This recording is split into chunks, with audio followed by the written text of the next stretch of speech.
Tsi pour accompagner les sauts des Allemands. Tiens, Tsi, c'est le nom d'un nouveau podcast. Et même le podcast francophone de Swaski et Combiné Nordique. Chaque semaine, retrouvez résultats, analyses, statistiques et même des interviews passionnantes dans Tsi.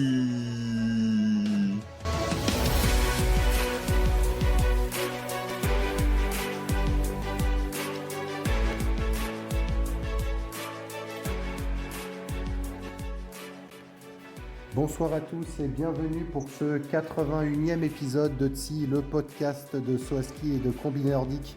Avec moi, l'acolyte, le grand, le gérant, c'est Romain, Adjoc 120. Ça va Romain? Salut Will, plaisir de te retrouver au micro pour parler de Zakopane, mais surtout parler du grand retour du vol à ski. Donc ça, on va dire moins souvent Österreich, et moi je m'en porte pas plus mal. C'est ça, donc le programme du jour, c'est en effet le débrief de Zakopane et de la première épreuve de Coupe du Monde de vol à Oberstdorf. Donc avant de commencer par d'aller dans le détail, si tu peux nous donner rapidement les vainqueurs de la période et ensuite on va débattre de ce qu'on a pensé de ces week-ends. Alors nous retournons 8 jours en arrière à Zakopane, la classique, grande classique de la Pologne. Parce que Wisła c'est sympa, mais Zakopane c'est la classique polonaise.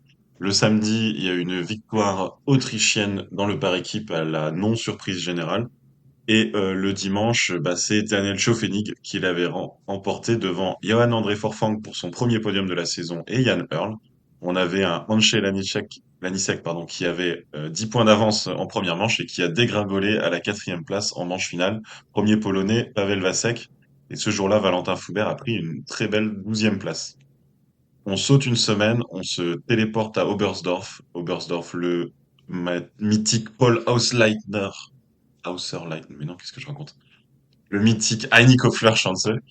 Le samedi, Oula. je passe les qualifs volontairement. Le samedi, Tim Zeiss l'a emporté devant Johan André Forfang, de nouveau deuxième, et Domen Preutz, qu'on attendait là.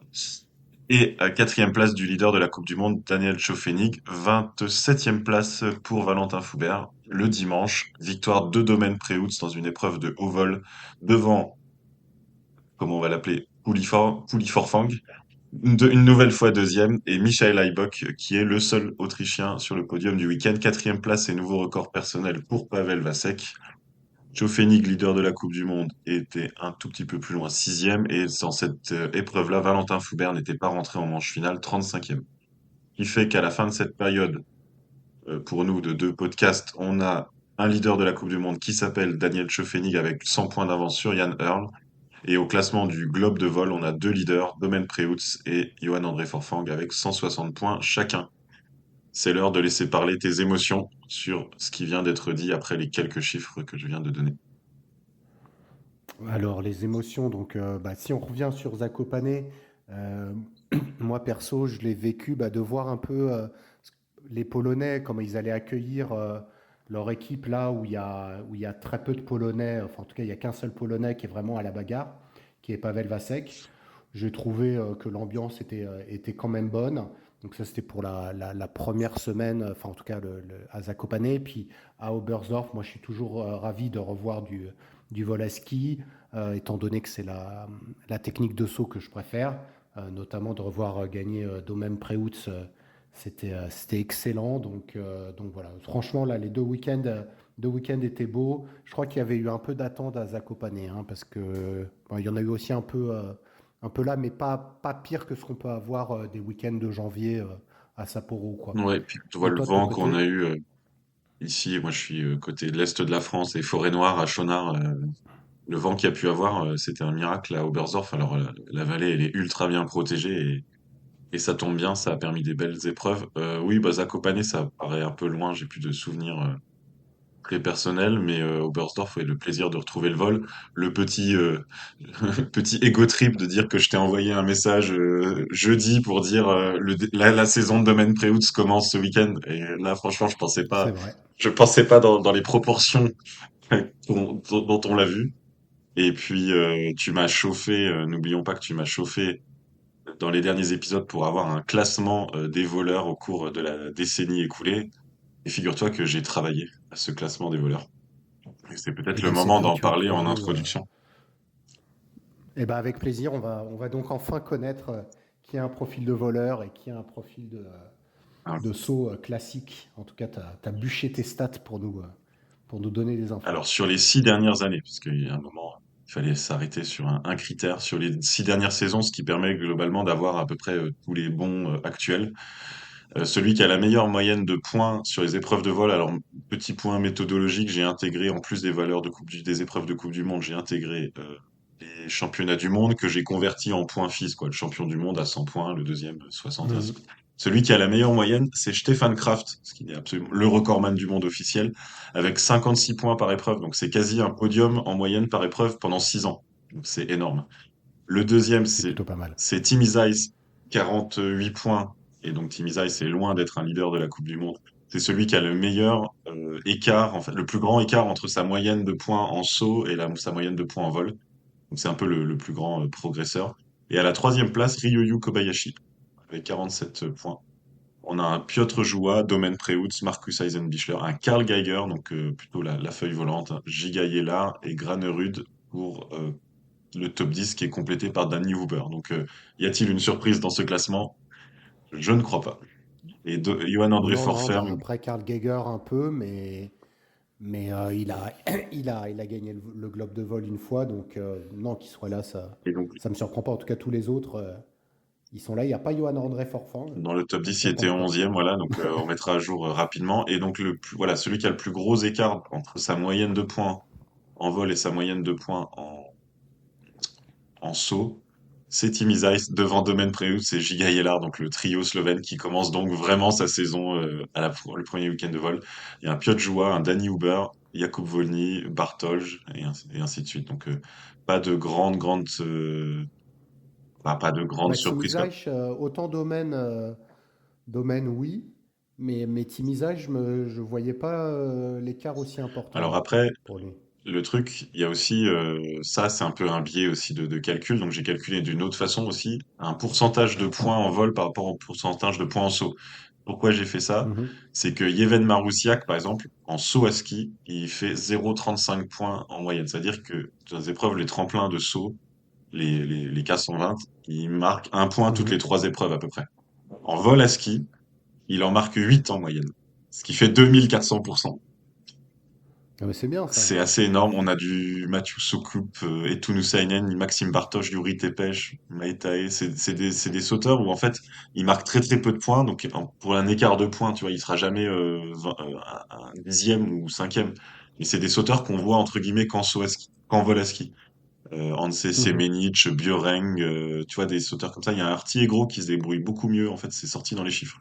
Beaucoup mieux en vol qu'en saut. Voilà un petit peu les stats. Et alors, malheureusement, il y en a pour lequel c'est l'inverse. Celui, quand Mhm. se profile un week-end de vol, qui dit oh non, non, pas un week-end de vol. Et il n'y a pas non plus de grande surprise au début, c'est Kylian Payer. Et on se rappellera Ah. qu'il en a parlé dans le Chablat Show. Il était invité Mhm. récemment chez nos amis du Chablat Show. Et en fait, il marque en moyenne 0, enfin en gros 1 point par épreuve de vol en moyenne. C'est celui qui a le La plus vache. grand écart avec son classement habituel en saut. David Kubaski, et à la troisième place et quatrième place, là, tu vas être un peu surpris, on a Granerud et Lanišek qui sous-performent un petit peu en fait. Et Laie, Earl, Ouais. voilà, pour les noms un peu Bah, plus. Lanišek, là, ça se voit puisque tu me l'as pas cité dans les top 10. Mhm. Après, Granerud, il est quand même dans ton top 10 de vol. Donc, Alors oui, mais c'est lui. c'est. Ouais. Voilà, alors lui, c'est sur les pourcentages où ça se ressentira pas Ouais, trop. lui, il est bon partout, mais Voilà, il est meilleur en saut. voilà, En saut, il doit être dans le top 5, quoi. voilà. Donc un peu il n'y a pas de grande surprise, mais ça permet de mettre en évidence finalement les Mais quand on ressentis. voit que Stéphane Kraft, il fait plus de points en saut ou en vol, Kraft? Il fait plus de points en vol. Il a 47. Donc, sur les En six vol, dernières ouais. saisons, il a quand même 47 points de Hmm. moyenne en saut, ce qui est énorme parce que 45 points, c'est une cinquième place. Donc, en fait, il a une Ouais. moyenne de presque quatrième place sur 6 ans. C'est énorme. Et il arrive encore à surperformer en Et vol. pourtant, ouais. Mhm. Et en plus, c'est du, Ouais, donc Granerud, il pourrait faire pareil, hein. bah, Enfin, Granerud, il a Lanišek pourrait faire 42 points pareil. de moyenne. Donc, il est, d'ailleurs, on peut faire On peut faire si tu veux, une méthodologie. Le meilleur sur la période, sur 6 ans, c'est Kobayashi avec presque 50 points, devant Kraft et Granerud. Mhm. C'est les trois qui dépassent 40 points de D'accord. moyenne sur les tremplins habituels. Ouais, Et, euh, et, euh, et Kraft est le seul qui met plus de points en vol qu'en saut. Et donc, d'accord. voilà. Bah écoute, c'est intéressant. Donc on va suivre tes stats, voir comment elles s'améliorent par rapport, enfin en tout cas comment elles changent un peu là avec la septième année de vol qui a démarré. Et puis bah, je te l'ai demandé via WhatsApp, là je le demande officiellement, c'est que du coup bah, là tu nous as regardé une très longue période où on a eu des sauteurs comme Marcus Eisenbichler qui sont plus du tout dedans. Donc ce qu'on aimerait bien voir, c'est bah, comment Forfang là avec 2 week-ends rentre et on a débattu. D'un classement glissant ou de la méthode de la W ranking list. Parce que comme le vol, il y a très peu de week-ends, eh ben, c'est voir un peu qui serait favori en glissant du globe. Est-ce que par exemple Kraft là n'a pas déjà perdu le globe Hmm. avec des résultats en demi-teinte, C'est ça, en tout bah, cas c'est ça, ça va sur les 2 contextualiser premiers nos passages. épreuves, notre débrief d'Oberstdorf, et justement, c'est intéressant. Alors, c'est vrai que comme je m'ennuie dans ma vie, je vais évidemment faire les calculs. C'est ça. Et donc, Donc merci pour tes calculs et puis tu m'as dit être satisfait de l'absence de Österreicher. fallait bien que je te chambre un petit peu, vu que tu t'es réjoui de leur domination, bah, je me réjoui de leur absence très relative de ce week-end, hein, parce qu'ils n'ont évidemment pas raté leur week-end. Il y a quand même eu un podium de Michi Haybuck dimanche. Bah c'est ça, hein. Donc ton truc il marche pas quoi. Mais bon, c'était samedi, donc voilà. Et Ouais, c'était oui, hier. il y a Tchouafeni qui a fait quatrième et sixième, Earl une Non, fois mais c'est sûr que cinquième. c'est différent de bah déjà de je pense que d'avoir 2 vainqueurs non autrichiens sur le même week-end, là on l'avait pas eu. Donc c'est ça, Puis hein. la Slovénie n'avait Après c'est aucun quand HK podium. avait gagné 2 fois. Oui. Et il y avait la Slovénie qui avait 0 podium avant ce week-end, qu'on a 3 dorénavant. Et, Hmm. euh, et Forfang qui n'avait qu'un podium avant, qu'on a 3 dorénavant. Donc c'était les hommes en forme. Et ben justement, parmi ce petit groupe, qui as-tu désigné alors on parle de la période, c'est vrai, mais ça va avoir, en tout cas dans mes commentaires, pas mal de connotation Volaski. Qui est le sauteur pour toi de la période écoulée? Donc 3 épreuves individuelles en incluant Zakopane. Bah alors moi j'ai pris celui qui c'était facile, hein, j'ai pris celui qui a mis le plus de points. Donc c'est Johan André Forfang qui a fait 4-2-2-2. Donc le Poulifang qui nous a gratifié de 3 deuxièmes places consécutives. C'est déjà un mec qui a un peu du mal normalement à aller sur les podiums. Donc là, 3 podiums consécutifs, je pense qu'il a jamais fait ça de sa vie. Et vraiment, j'avais déjà dit que je le trouvais, je t'avais crié mon amour Hmm. pour Forfang à un moment Bah, au donné moment de ta pendant notre rupture avec débrief Marius. au moment de ma rupture avec Marius Lindvik, qui d'ailleurs a été non qualifié. Et voilà, donc c'est vraiment la concrétisation, c'est-à-dire que il vient pas de nulle part, Fort Frank, cette année. Il a eu des difficultés, notamment il a fait je sais plus, la joie 41e 36-27, Hmm. notamment Ruka Visla, là ça lui a pas plu. Mais depuis la tournée, là, il enchaîne 1, 2, 3, 4, 5, 6. Il a 9 top 10 consécutifs. Ouais. Et puis Clairement, il a fait 0 trou. Il n'y a que Tchouafénig qui peut se targuer de la même chose, quoi. il est Donc voilà remonté. pourquoi j'ai mis Jean-André sur le haut de Jean-André, mais l'Est. qui, paradoxalement, malgré le fait que c'est clairement, enfin, c'est certainement le meilleur sauteur en ce moment, enfin, c'était le meilleur voleur possiblement ce week-end. Il nous a pas fait beaucoup de sourire parce qu'il n'a pas gagné. Et je crois qu'il était quand même venu là pour gagner. Ouais, mais il avait un peu le seum et on peut le comprendre aussi bah, on peut en parler Hmm. dès maintenant, hein, puisque tu m'en as parlé. C'est le retour des coach requests, en tout cas, pour ce vol, le retour des décisions de jury assez bizarres aussi, avec des abaissements de plateforme. Et c'est vrai que John André, bah, c'est samedi, là, Il il était juste pose trop pas à fort, en fait. 233. Il était juste trop Ouais, fort. t'es trop fort. En fait, c'est Donc on ça. remet le contexte, hein, il fait 235 mètres. Bon, il a gagné la première manche. Puis vient Team Isage. Donc là, Team Isage, il demande à Coach Request pour descendre de la 23 à la 22. Coach Request qui a été accepté. Il fait 233. Du coup, le jury décide de garder ça, mais sans, c'est ça, il donne pas les points, c'est ça Ouais. le Team débat. Isaiah, non, c'est pas ça, c'est que donc Team Isaiah, je fais coach request. Moi, ça m'agace depuis 3 saisons, mais bon, tout le monde va dire Villingan, il s'est fait peur, blabla. Non, en fait, c'est juste Team Isaiah, il sait que s'il va à 237, il pose pas de télémarque et qu'à 233, il a fait un magnifique télémarque. Et Mm. Forfang, il est baissé à la 22, mais en fait, il était trop fort, Forfang, ce week-end. Et à la qualif, il gagne la qualif de 0 à 1 point, mais en posant assis, parce qu'en fait, Forfang était le plus fort ce week-end. C'est juste que le plus fort n'a pas gagné. J'ai plus le résultat sous les yeux. Il allait 5 mètres plus loin que les autres plus forts, en fait. Et sauf que, du coup, il fait que 235, mais il coupe son saut. Il arrive de trop Bah, haut de toute et façon, il perd de 5 points et il en laisse 10 oui. dans le style, hein. Et en plus, c'est parce que, et à 235, s'il était arrivé en rasant, il posait le télémarque, il est bon. Mais en fait, il Mm. fait 235 parce qu'il coupe son saut, parce que sinon, il allait à 245. Et là, il aurait pas pu poser. Mm. Et à la limite, en fait, presque stratégiquement, il aurait mieux fait d'aller se cratériser à 245, se poser sur les fesses à 245, parce qu'au moins, il aurait eu les points de la distance. Ouais, mais pourquoi il a pas fait un coach request? Et oui, ou pourquoi Zeiss en Mais a fait parce un? qu'il est con, parce que le lendemain, il en a fait deux. Bah oui, parce que je pense que le coach norvégien, il est pas bête, il a appris, maintenant il Mm. a compris, et je pense qu'on va en manger, on en parlera tout à l'heure. Mais donc voilà, et il en a fait.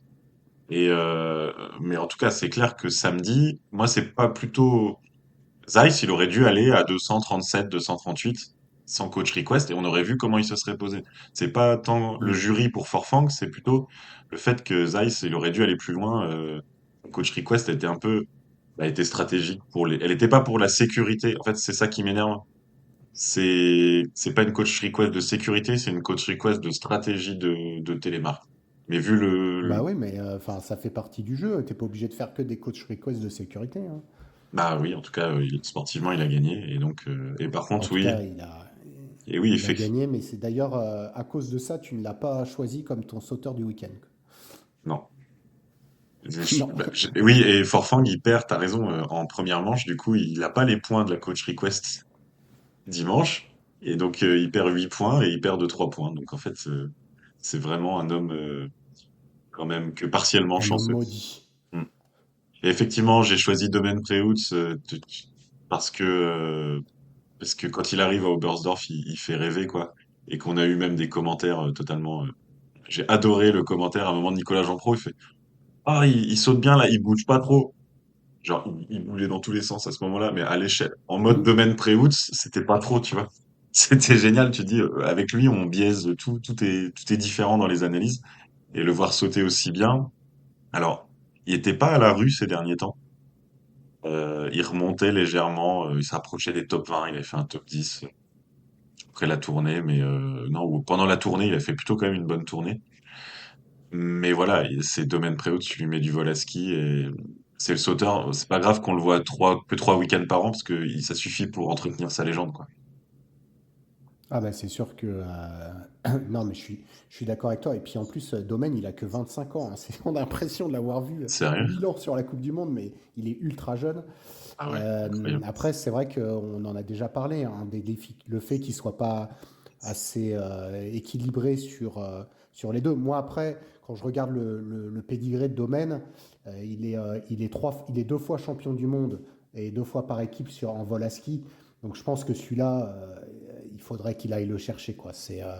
Et j'avais une petite colle pour toi sur l'ensemble de ses victoires en Coupe du Monde. Il en a gagné combien en pourcentage en vol à ski? Sachant qu'il en a gagné 7. Pas, pas tant que ça, parce que sa saison folle, il avait gagné genre à Tizé, à Ruka, donc C'est ça. je dirais Ouais. 3. Ouais. 2. Donc là, il y a eu la saison, celle que tu appelles la saison folle, donc 2016-2017, il a gagné 4 fois. Ruka, Klingenthal, Lillehammer, Engelberg. Après, il a gagné à Vikersund en 2018-2019. Après, il n'a rien gagné pendant 4 ans. Il a gagné à Sapporo l'an dernier. Et là, il a gagné cette année à Oberstdorf. Et Donc, ouais, c'est pas non plus. Mais on a vu qu'en termes de points, c'est lui qui ouais, en et met beaucoup. puis alors moi j'essaie de toutes ces années j'essaye d'analyser et il y a quand même des tremplins de vol à ski où il faut de la hauteur. Et Planitza en fait Mm. partie et faudra qu'on regarde en détail. Mais par exemple pour moi il performe un peu moins à Planitza qu'à Oberstdorf par exemple. Bah, Euh, Planitza, là, je l'ai devant moi. tu vas me dire, il va faire. Il a plein de deuxième place. Ouais, bon, Il d'accord. a beaucoup de deuxième place, Ouais, ouais. ok, bon, bah alors mon Mais analyse est pas. non, mais pas tellement. Il a fait 2, 17, 4, 11, 7, 4, 4, 8. Ouais, non, c'est pas. Bah, c'est Ça bien, pourrait être mais mieux, hein. je trouve qu'il y a Ouais. il y a pas mal de tremplins où bah, ça reste quand même le vol à ski, c'est quand même du saut à ski, et je sais plus sur quel sauteur Nicolas Jean-Pro l'a dit ce week-end, il faut quand même prendre la hauteur. C'est peut-être Mm. l'Invic, où oui, ok, il faut de la vitesse. Fettner aussi, il était vachement bas. Il faut de la vitesse, mais il faut quand même penser à pousser sur ses jambes. Et Domaine, c'est un peu ça qui fait que parfois, ça l'empêche quand même de gagner, même s'il surperforme par rapport au saut. Il faut quand même un peu de hauteur en vol à ski. Ok, Mais en tout cas, très beau week-end de domaine. Bon, il a été un peu plus mauvais à Zakopane, mais c'est vrai que le dernier souvenir reste gravé. Quel est le saut qui t'a le plus enthousiasmé là sur la période ou le week-end dernier? bah, j'ai voulu mettre un des sauts de Forfang. Je pourrais choisir celui de la qualif ou celui de de vendredi ou de la deuxième manche de samedi parce que il s'éloignait dans la dernière phase de vol, il s'éloignait du profil. Et en fait, c'est ça qui fait d'ailleurs que ça l'a coûté des points à la poser parce qu'il a dû arrêter ses sauts parce qu'en fait, si le tremplin continuait, lui, il partait, il partait loin. Il aurait été 15-20 mètres plus loin parce qu'en fait, il s'éloignait du profil là où les autres tombaient. Donc là, il était vraiment très très performant. Ça lui a coûté, il était trop performant Hmm. pour ce week-end et pour la technique et pour les télémarques, mais c'était un voleur exceptionnel, donc c'était beau à voir. Ouais. Et toi, du coup? Bah, moi, donc, pour Zakopane, je vais mettre le saut de l'Anichek de la première manche du samedi, je crois. 145 mètres, non, du Dimanche, dimanche. samedi, c'était le par équipe. Ouais. Euh, Oui, exactement. Donc de la compétition. Donc 145 mètres et malheureusement il fait 20e Ouais. de la deuxième manche. Il perd à 11 points. Donc clairement il s'est raté parce qu'il l'a gagné celle-là. Et pour les sauts à Oberstdorf, bah, je suis d'accord avec toi. Il y a les sauts de domaine, il y a les sauts de Forfang. Mais j'ai bien aimé un des sauts de Vachek à 233. Je crois que c'est dimanche. Bah, là où il fait quatrième là. Ouais, c'est dimanche. Ouais. Franchement, son deuxième saut, je l'ai trouvé vraiment smooth. Je me demande si techniquement, d'ailleurs, tu vois, c'est un de ceux qui a eu les meilleures notes. Mm. Techniquement, c'était vraiment costaud. Et de Vasek, on s'attend pas trop à voir ça. Tu vois, tu vois, tu l'avais pas dans Ouais, ton justement, je suis en train de classement. Je chercher. Ouais. m'attendais pas à voir Vasek là, Alors quoi. avant cette saison, il a participé à du vol à ski sur 3 saisons. Il a 3 points en moyenne, 3,5 points en moyenne au vol à ski. Bon, il a 4 points en Hmm, moyenne en gros, il avait le même niveau en saut qu'en vol, pour faire simple. Mais d'accord. très loin de la tête. Donc là, il va un peu. Quoi qu'à Zakopane, il va continuer à équilibrer. Mm. On va passer aux surprises révélations de la période écoulée. Qui tu as mis dans ton radar? Alors, la révélation, malheureusement, en saut, ça tombe pas comme ça tous les jours. Alors, j'ai fait exprès de mettre Chofénig et je veux juste m'en expliquer. C'est parce que c'est sur le vol à ski. C'est parce que dans mes analyses plus ou moins foireuses du début de saison, j'avais parlé de son manque de capacité à voler, surtout en fin de saut. Mhm. Alors depuis le début de la saison, au tremplin HS 140, il nous montre que j'avais eu tort. Et bah, là, au vol à ski, il me montre que j'ai tort dans toutes les grandes largeurs. Donc c'est le moment de manger mon chapeau. Et c'est même les stats que j'ai pu faire, ça fait quand même 3 saisons. Il a fait 3 saisons de vol avant celle-là et il performait un peu mieux en vol qu'en saut. Donc ça veut dire que c'est tout sauf un peintre. Euh, Mhm. c'est tout sauf un peintre, donc en vol à ski. Donc bah, c'est plutôt l'occasion de dire que là, on a vraiment un sauteur très complet. Alors, on le mettra jamais, je pense, dans la catégorie des purs voleurs, mais il sait voler, quoi. Ouais. Et faut quand même voir que là, sur nos trois concours, il met 190 points, donc il est quand même deuxième en total de points et largement devant les autres prétendants. Moi, je l'avais quasiment mis comme sauteur de la saison écoulée, dans le sens où là, on en parlera sûrement après, il a quand même mis Ouais. il prend de l'avance sur le globe, quoi.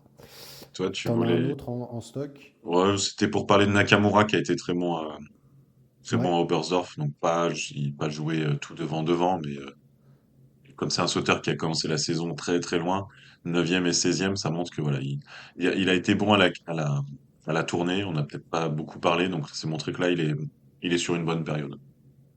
Mm. Et, Bah, en tout cas, il est rentré dans le top 30 de la Coupe du Monde. Donc, pour un Japonais, c'est toujours ça de prix, quoi. et toi, du coup? Du coup, moi, j'avais mis Tim Isai pour le récompenser de sa victoire le premier jour. Alors, bon, bah, c'est pas tellement une surprise quand on voit tes stats. Clairement, Tim Isai et le vol, c'est ce qu'il faut. Enfin, en tout cas, c'est ce qu'il préfère. Et l'autre que j'avais mis, c'est Michel Heybock parce que bah, c'est le seul Autrichien là à avoir tenu la baraque à, à Oberstdorf. Il enchaîne quand même des belles performances. Il avait déjà fait une tournée pas trop mauvaise avec des records du tremplin et un podium à Garmisch. Là, il fait 6e, 7e, 3e. Il est à 12 points seulement de Wellinger. Et en fait, tu sais, on disait, on avait complètement oublié que l'an dernier, je crois qu'il avait fait 6e de la Coupe du Oui, Monde. oui, oui. Et là, il va bientôt être 8, il va bientôt être 7e en fait. Et Donc, comme il vole c'est bien, juste, avec son style un peu ouais, feuille morte, lui, la fin de saison le désavantagera pas, ouais. Donc, en fait, exactement. Et donc, franchement, je suis là sur la longévité, je suis vraiment surpris parce que 33 ans, de tous les mecs là autour, c'est lui le plus vieux, je pense. Ah bah, Forfang, il a quel âge? Non, il a même pas. bon, il doit avoir Non, non, 30 il a ans, hein. 4 ans de plus que Ouais. Forfang. Donc, franchement, des mecs nés en 91, bah, il y a des Schwanden, mais voilà. Et puis, tu as un peu de Piotr Joua, mais qui est plus Bah, il y a sur la Pashke quand descente. même, Donc, mais et Pashke, oui. Pashke, qui est le plus vieux que j'ai tendance à du top oublier. 10. Bah, oui. Non, mais tu vois, il a un an de moins que Pashke, quoi. Mm. Et là, clairement, sur le week-end dernier, non, je suis vraiment satisfait là de ce qu'il fait parce que franchement, c'est dur hein, en équipe d'Autriche, hein. Oui. Et il tient la baraque. Et puis l'année dernière, il avait fait une saison, comme tu dis, on avait oublié qu'il était sixième. Bah, cette année, il a déjà fait 3 podiums. Et c'est aussi une façon de ne pas Ouais. se faire oublier l'année dernière. Ça me vient plus comme ça, mais quand on en avait parlé, c'était ça qui était ressorti. C'était, il était tout le temps Il là. avait fait qu'un podium. Voilà. Un podium, 18 top 10. Ouais, voilà. Donc là, il convertit sa bonne forme par des performances de pointe et bah, c'est super Mm. pour lui, ouais. Et il y a Et aucun du coup, débat bah du là, coup. avec trois podiums, sa meilleure saison, c'était en 2015-2016. C'est là où il avait fait troisième de la tournée. Il avait fait 9 podiums. La saison d'avant, il avait fait deuxième de la tournée. Je pense que c'était quasiment égalité avec Kraft, là. 6 podiums. Et 2016-2017, 4 podiums. Donc en termes de podium, il en est à sa quatrième meilleure saison ever. Mais bon, il a pu gagner depuis 7 ans maintenant. Un petit Lake Placide, un peu Donc, de vent et il va en ouais, gagner un de ces quatre. tu le sens. Ok. Je le sens. C'est pas bon signe pour lui, hein. Vu mes Non, c'est vraiment pas prédictions bon signe pour depuis lui, le quoi. début de la saison. Et, C'est clair. et pendant que tu parles, qui t'a déçu sur la période et peut-être spécifiquement au Volaski? Bah, sur la période, j'aurais tendance à mettre Pius Paschke, mais en fait, c'est même plus une déception parce que on l'avait déjà aux sorties de Bischoff, on sentait que ça retombait, mais là, il a fait ses trois plus mauvais résultats. Alors déjà, il a raté la qualif de seconde manche, donc il fait 32e à Zakopane, donc vraiment un très mauvais week-end. Et en vol, il fait 18-21. Tu vas me dire, bon, bah, c'est pas mauvais pour Paschke parce qu'il n'est pas dans tes top voleurs, Hmm. mais clairement, là, pour gagner la Coupe du Monde. Bah, il a pris 70 points. En fait, il a pris 170 points par Tchefnig en trois manches. Donc, Ouais, moi, c'est là, ça, c'est lui, le Pius avant Noël, le Pius après Noël, ouais. ça devient un mème internet, mais c'est tellement reproductible. Après, il était dans les top 10 de la tournée, et là, oui, c'était moins bon en vol. On sent que c'est pas son truc. Et malgré tout, il y a 6 épreuves Ah, dans la saison de Volaski, donc si on veut le globe, il faut pas se merveiller. Le ah oui, dernier, non, il faut être régulier. Mais c'est en fait, on a envie de se dire que Paschke, on l'avait jamais mis pour gagner parce qu'on le sentait. Donc, c'est triste pour lui. Il y avait Jan Earl aussi. Je l'ai trouvé moins. Bah, en vol, là, il a fait 12e et 5e. Donc, encore une fois, il n'est pas dans tes top voleurs. Il avait fait podium à Zakopane. Je ne sais pas si on est au début de la chute de Jan Earl ou c'est juste le vol qui lui correspond moins. Donc là, je suis un peu. Je ne sais pas ce que tu en penses de lui. bah oui, comme tu dis, c'est pas comme il est pas dans les top voleurs finalement. Il- Tu vois, depuis en Coupe du Monde, depuis sur les 4 saisons, il a mis des points en vol. Il est à 23 points de Mm. moyenne en Coupe du Monde, il en a 13 en vol. Donc tu vois, il y a clairement un écart. Il y a clairement un écart. Ouais, Donc donc là, il en a finalement, mis plus puisqu'il en a mis. il en a mis 68, donc il en a mis 34 de Voilà, moyenne. donc tu vois, Et c'est finalement, une il est sur progression, quoi. un bon week-end de vol pour lui. Donc Ouais, ça veut dire qu'en fait, il est en forme, malgré il a des limites techniques, certainement pour la capacité à voler. Donc en fait, un bon week-end d'un non-voleur, 12 et 5, ça ressemble à un bon week-end d'un non-voleur, tu vois. ouais, sauf que lui, et t'en avais parlé, on avait vu quand même qu'il avait changé sa façon de faire. Et du coup, il était beaucoup plus aplati, Mm, ça devrait l'aider en vol, et mm. là, on l'a moins vu, quoi. Ouais, mais tu vois, puisqu'on est aux déceptions, Stefan Kraft, c'est le voleur ultime, Hmm. on en parle depuis tout à l'heure dans les stats. Et là, patatras, à l'échelle de Kraft, évidemment. Alors, je compte Hmm. pas, comment dire, il a été disqualifié samedi. Et comme ils l'ont très bien dit sur Eurosport, je pense qu'il a été disqualifié parce qu'il aurait été au-delà de la 10e place et que c'était le bon moment pour le disqualifier. Tu vois ce que je veux dire? Ouais, Mais ouais. donc, en fait, il fait un week-end à peine top 10 en vol à ski. Pour quelqu'un qui, depuis 6 ans, a une moyenne de podium, ça surprend, sachant qu'il était déjà 7e à Zakopane. Bah, la seule Je question, pense qu'on a un syndrome post-tournée, là. c'est c'est quasiment évident. Il a beau clamer en interview, en podcast que la tournée c'est du passé, que le jury a fait son travail et qu'il l'a encaissé. Hmm. Il était arrivé, tu te souviens, hein, il a eu une période pas top top avant la tournée. Il était très bon à la Ouais. tournée et finalement, en fait, il est à nouveau, il est très bon évidemment, mais il est pas exceptionnel. En fait, il est revenu dans son niveau titisé, tu vois, là, tu vois. Ouais, c'est ça. Hmm.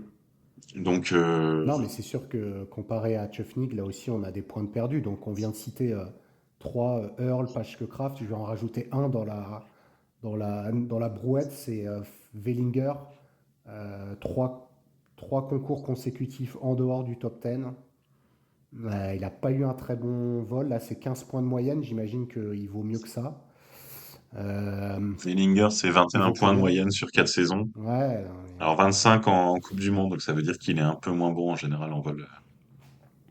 ouais, donc lui, il n'a pas non plus un excellent week-end. Donc j'avais mis aussi Wellinger. Clairement, c'est sûr qu'on a Forfang qui a doublé tout le monde, qui se rapproche un peu de Deschamps qui a été correct.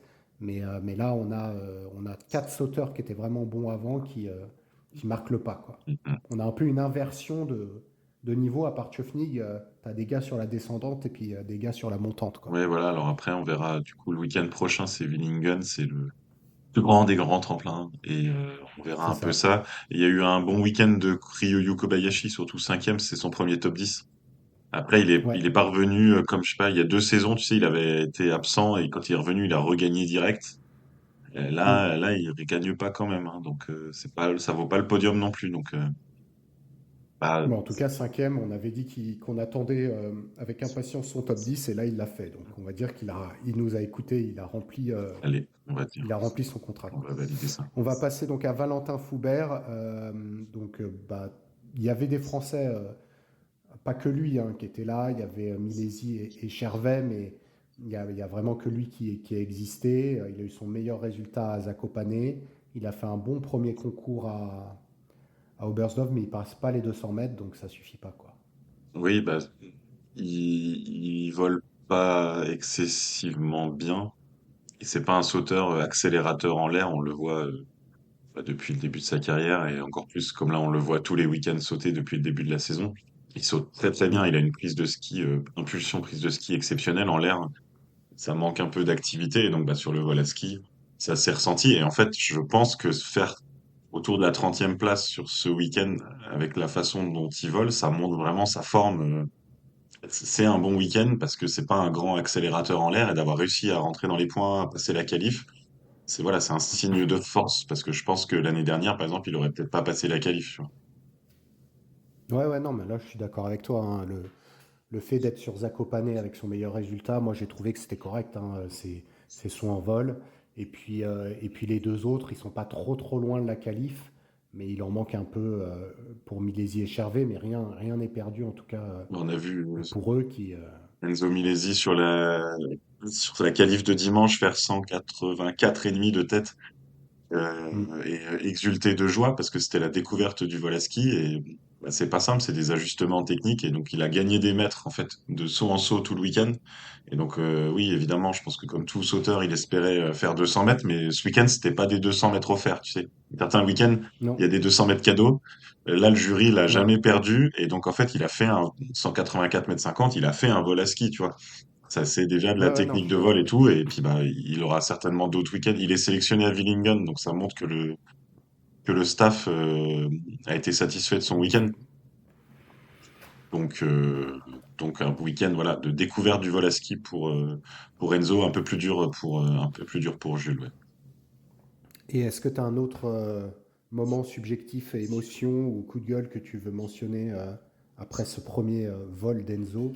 Bah, je voulais reparler de notre ami Benjamin Oswald, qui s'installe en Coupe du Monde et ça, franchement, c'est quand même cool, c'est très cool. Il a rompu le cycle. Il semblerait qu'il ait rompu le cycle. Alors figure-toi que j'ai été surpris parce qu'en faisant les stats, il a déjà de vol, j'ai quand même aussi regardé les stats Mm. de saut depuis 6 ans et en fait, il a Ouais. déjà eu des longues périodes où il était en Coupe du Monde. Aïe, Donc, aïe, aïe. ouais. Donc, en fait, des fois, on doit être un peu biaisé. Et j'ai D'accord. été surpris de découvrir que certains sauteurs ont déjà fait des longues périodes en Coupe du Monde sans trop qu'on s'en rende compte. Et donc, bah, écoute, Benjamin Ah bah Oswald, oui, l'an dernier, il a fait 14 épreuves. hum, et Et l'année d'avant, 6. voilà. Enfin bon, c'est quand même sa meilleure. Là, il est sur une moyenne de 17,7 Hum, en place et il était 24,1. Donc il progresse. C'est voilà. dur avec lui. Non, mais voilà, je suis team Benjamin Oswald. En plus, maintenant qu'on sait son histoire de veilleur de nuit à la Orelsan, tu C'est vois, ça. il y en a qui sont veilleurs de nuit et qui deviennent des rappeurs de haut niveau, et il y en a qui deviennent des sauteurs à ski de haut niveau. Voilà. C'est ça.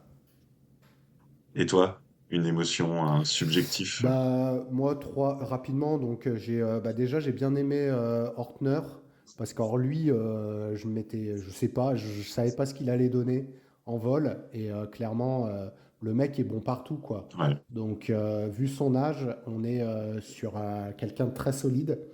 Donc, bon, il a été disqualifié, ou je sais pas, qu'est-ce qu'il a fait le dimanche, là, pour être... Oui, j'avoue. non, il fait 31e. Mais la veille, il fait sixième, je crois, donc c'est vraiment bien de sa part.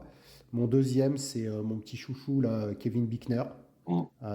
que je trouve bah, alors très bon à Zakopane Oui, et incroyable. qui continue à progresser. Donc lui, c'est bien parce que là, autant il y a des nations qui sont en baisse, autant les Américains, les États-Unis, c'est vraiment en montée. Là, Bickner, ça fait 5 qualifications consécutives.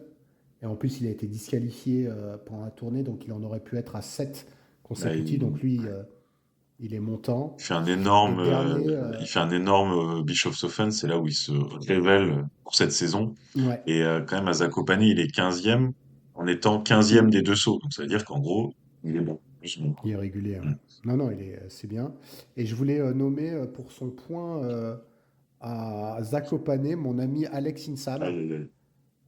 Bravo, bravo à toi. Mm. Petit point, un point. C'est toujours ça de prix. Toujours là. Et Ouais. Belcho aussi, il a mis un point. Mm. Lui, c'est à Oberstdorf. Et Valto aussi a mis des points. Ouais, c'était ses Donc, premiers de la saison, ouais. Et surtout dans les il y a pas mal de mecs qui ont mis des points pour la première fois de la saison. Voilà. Mais donc, Insam, bon, bah, ça suffira pas là pour tes Jeux Olympiques. Mais bon, voilà, c'était petit pincement au cœur pour lui quand je l'ai vu démarrer la deuxième manche en première position. Valto qui n'a pas mis de points en vol à ski avant cette saison. Donc Il va c'était rentrer ouais. dans tes stats. Mm. Alors, on va passer à des débats. Euh, Lequel, là, on en avait mis quelques-uns. Lequel te chante? Il y en a un, on l'a déjà un peu couvert, hein, l'avance de Tchufnig. Ça, on l'a plus ou Ouais, moins déjà non, fait. moi je veux revenir sur la notation des télémarques par rapport au vol à ski. Donc on en a parlé dans la saison. Et Ouais, j'ai écrit comme ça, je le dis tel que je l'ai écrit. Le nouveau règlement de notation des télémarques va-t-il clôturer le cercueil de l'intérêt des épreuves de vol à ski, déjà bien creusé ces dernières saisons par les coach requests? c'est un sujet de philo, toi. Voilà. En gros, est-ce qu'on reverra des cratérisations? Ça peut être résumé en ces termes-là. Ouais. C'est dur à dire parce que tu poses ça sur un seul week-end. On n'est pas encore allé à Planitza, on n'est pas encore allé à Vikersund.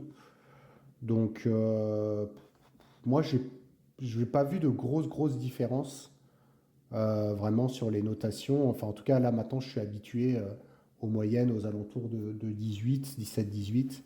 Il n'y a pas eu de plus mauvaises notes là au Oberstdorf qu'il y en a eu à Zakopane, par exemple. Donc, je sais pas, j'ai pas remarqué vraiment que ça changeait complètement. Par contre, ce qui est sûr, c'est qu'au niveau du choix des plateformes, le 200 mètres était dur à obtenir.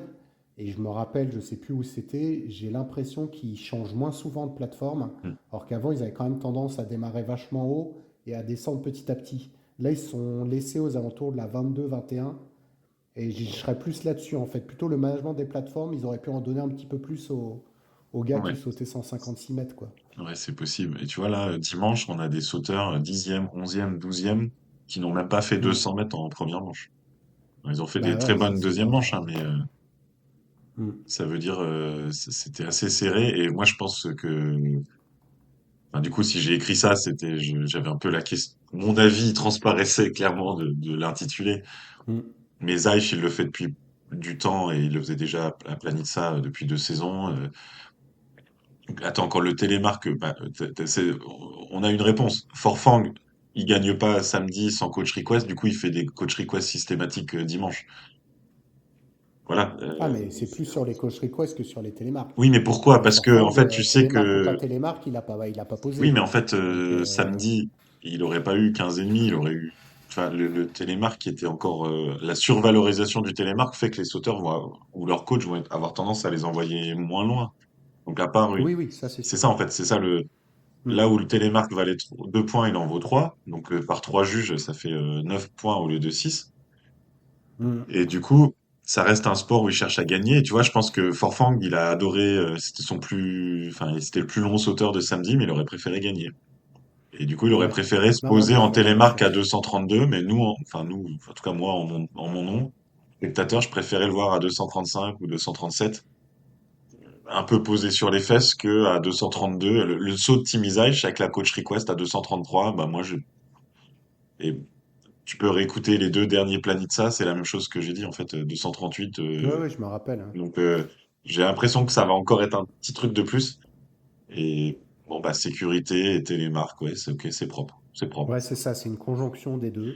À voir si le télémarque n'a pas, comme tu dis, encore renforcé cette non-prise de risque, parce que comme là, on voit que ça se joue très rapidement et que bah, il faut gagner. Donc, Bah, on verra tout à ouais, l'heure tes stats. faut avoir. J'imagine que tu as fait les stats de saut HS. Bon, bah, J'ai fait les stats de là, Choasis. du Je coup, vais je donner dès dévoile maintenant. pas. Bah, vas-y, parce que du coup, ça, Si, ça si, rentre dans le thème. regarde. Mais moi, j'en dirais il y en a eu un, quoi.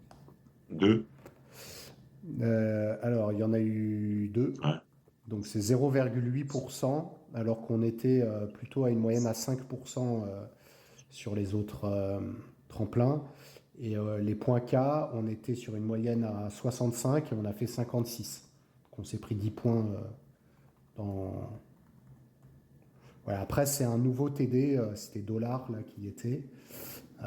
Faut voir, je sais plus comment je l'avais noté la fois d'avant. Est-ce que lui aussi, il n'est pas un peu.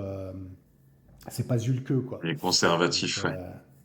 il est conservateur. Et ouais, Euh, bon, Et après, le tremplin d'Oberstdorf est spécial parce que comme il est creusé en profondeur, comme une cuvette, le rayon est hmm. vraiment très serré et à 240, c'est déjà vraiment difficile. Donc, on peut comprendre que tu fasses très attention. Et voilà, on a vu des belles compétitions, il manque un peu de pétillant, je trouve.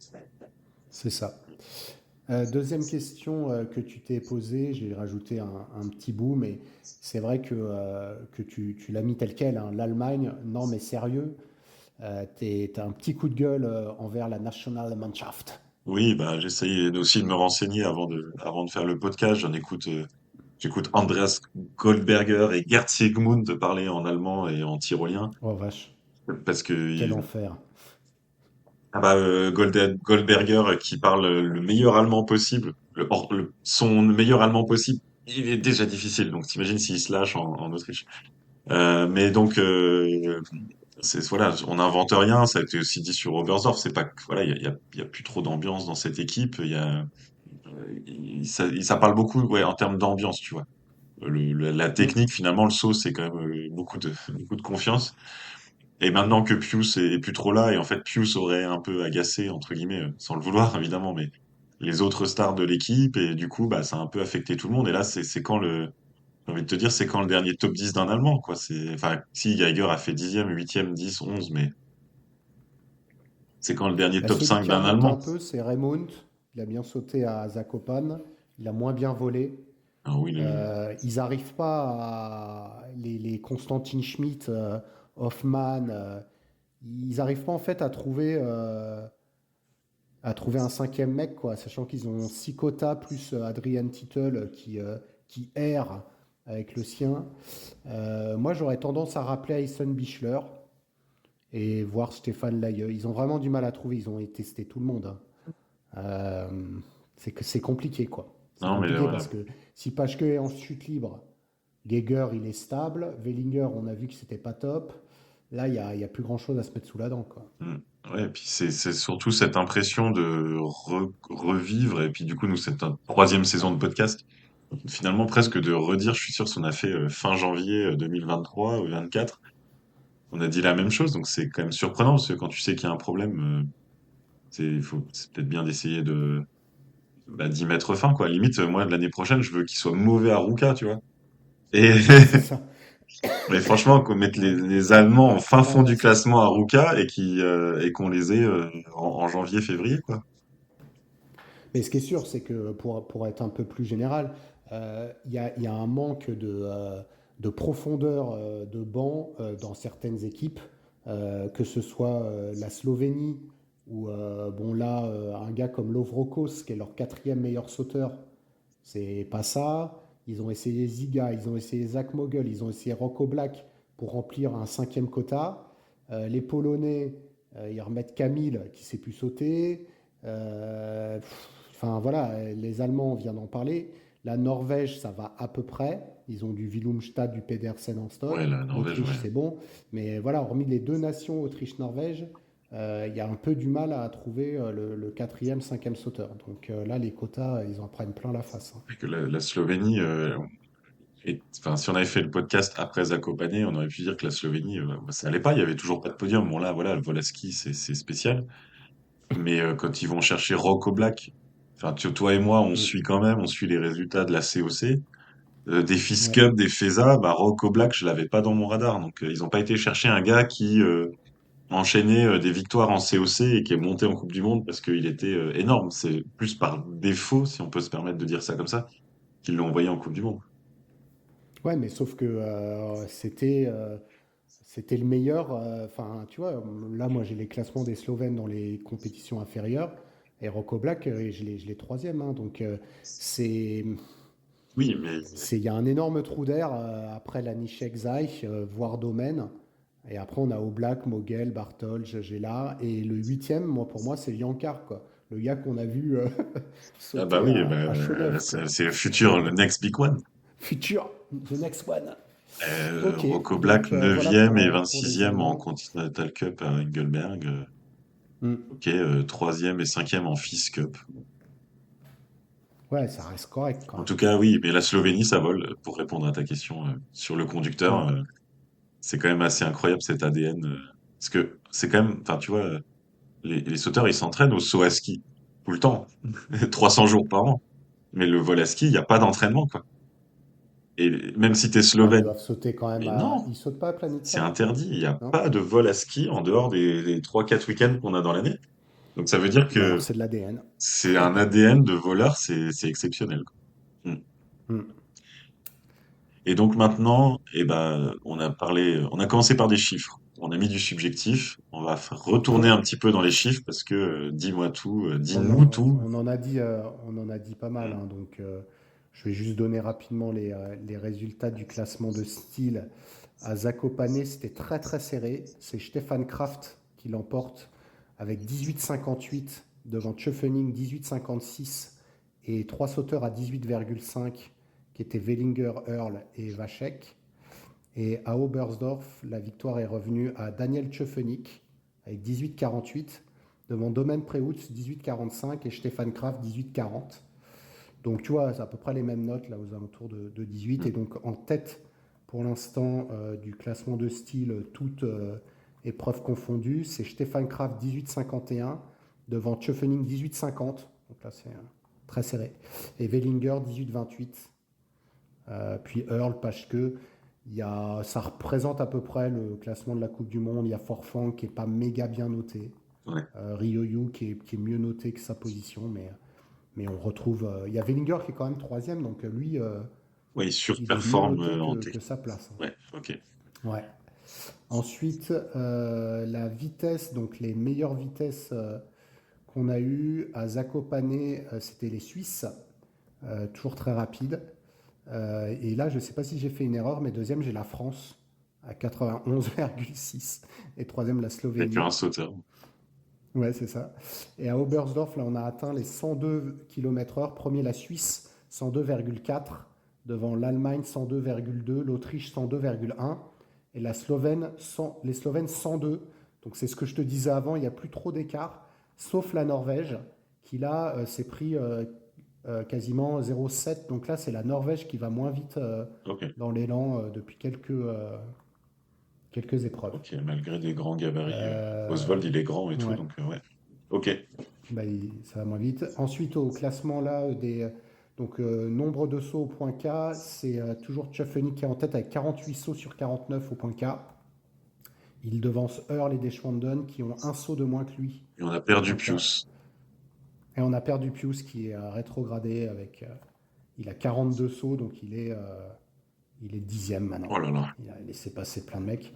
Par contre, au HS, alors on n'a pas eu beaucoup de HS, mais c'est Jan Earl avec 12 sauts, devant Pasque 10 sauts et Kraft 9 sauts. Et Forfang 7 sauts, il a dû en Avec mettre quelques-uns là. les deux seuls d'Oberstdorf, un en qualif et puis C'est ça. un samedi, ouais. Et le dernier que je peux te donner, c'est les compensations. Si on regarde un peu là dans les top sauteurs, à Zakopane, on a eu à peu près 10 à 12.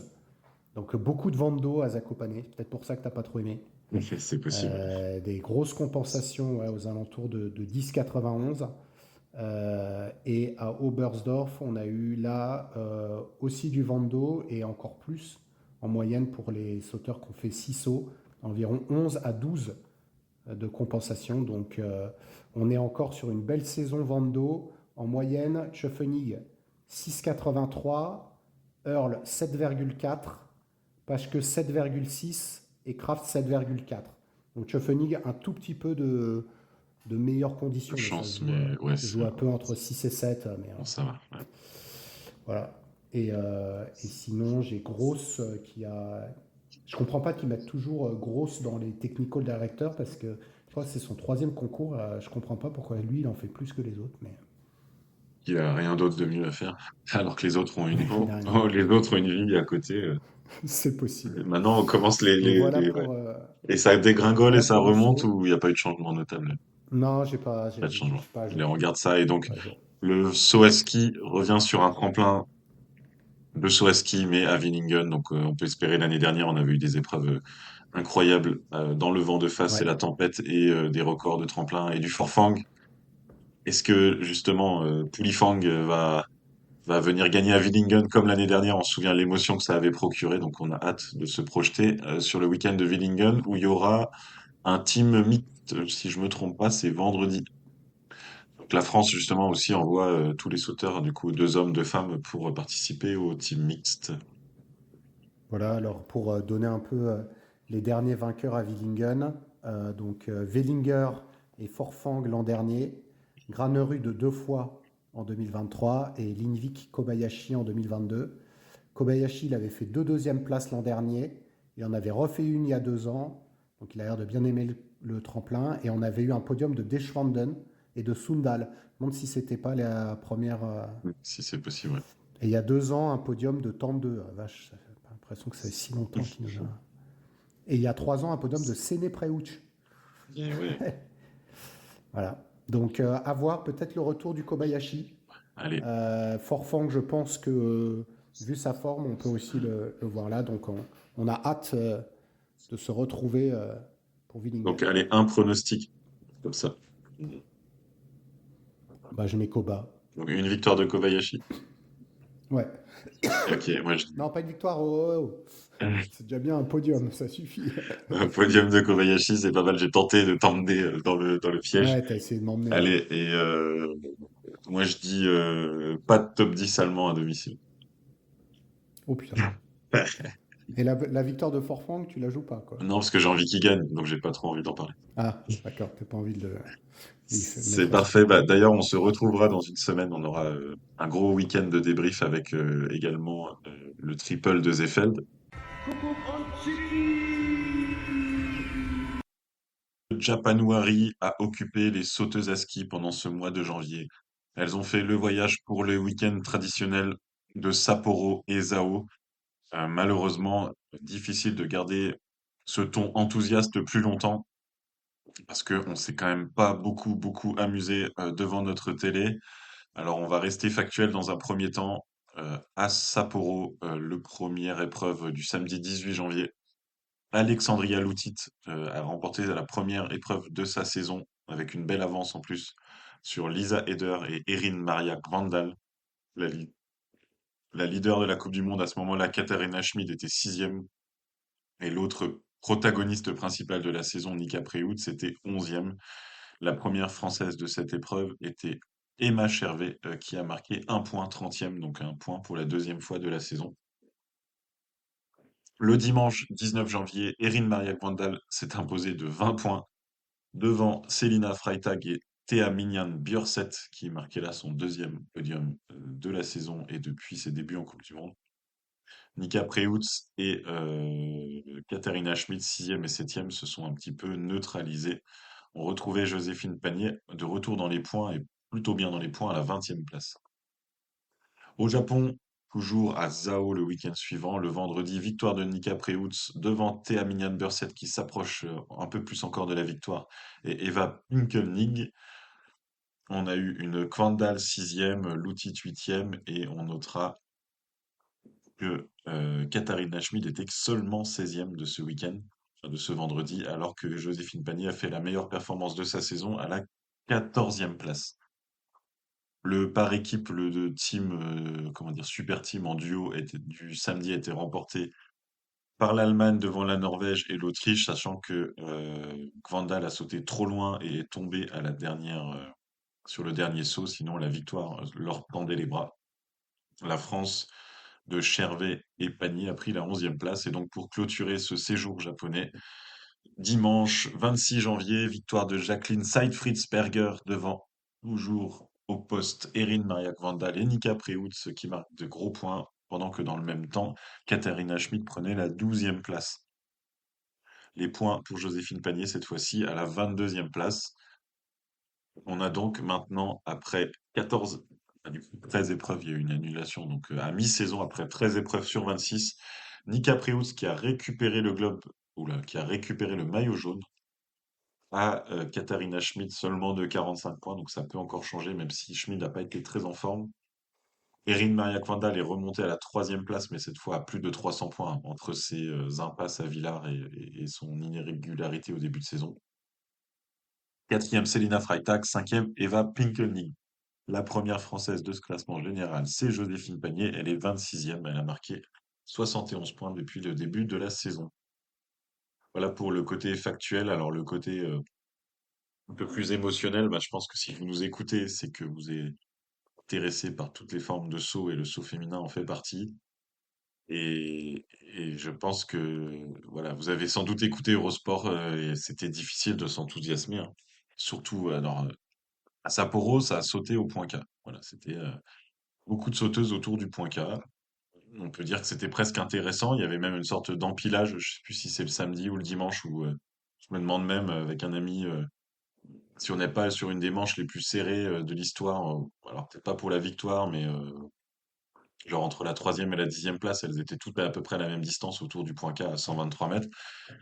Mais par contre, ça manquait de sauts au-delà. Enfin, voilà, le Sapporo, c'est HS 137. Le rayon est hyper long. On a déjà vu des sauts à 150 mètres en Coupe du Monde ou sur YouTube. Et donc, voilà. On a eu que deux petits sauts à 131 mètres à se mettre sous la dent comme meilleur saut de la journée. Le dimanche, c'était à peine mieux dans le principe, hein. On a une Lisa Eder, elle est 10e avec 109 et 119 mètres, hein. Point K à 123 mètres. Voilà. Et par contre, on a eu Kvandal qui est capable de faire 136 mètres 50. Donc voilà, c'est sûr, si le jury a géré l'épreuve par rapport à Erin Maria Kvandal, il a très bien géré parce que du coup, elle a quasiment sauté au HS et c'était la seule à ce niveau-là et c'était la seule qui pouvait sortir ce saut-là à ce moment-là. Sinon, voilà. Et puis alors, Zhao, je sais même pas si j'ai envie d'en parler en fait. Voilà. Le tremplin paraît à mes yeux inadapté au saut de très haut niveau maintenant et les femmes font du saut à ski de très haut niveau. Mais on va dire mes complaintes et ce manque d'enthousiasme, c'est pas par rapport au niveau de saut des concurrentes, c'est le jury. Et en fait, la spécificité de Zao, c'est que le point K est à 95 mètres et le HS à 102 mètres. C'est très resserré en fait. Très resserré, et donc le rayon est assez court, voire très court.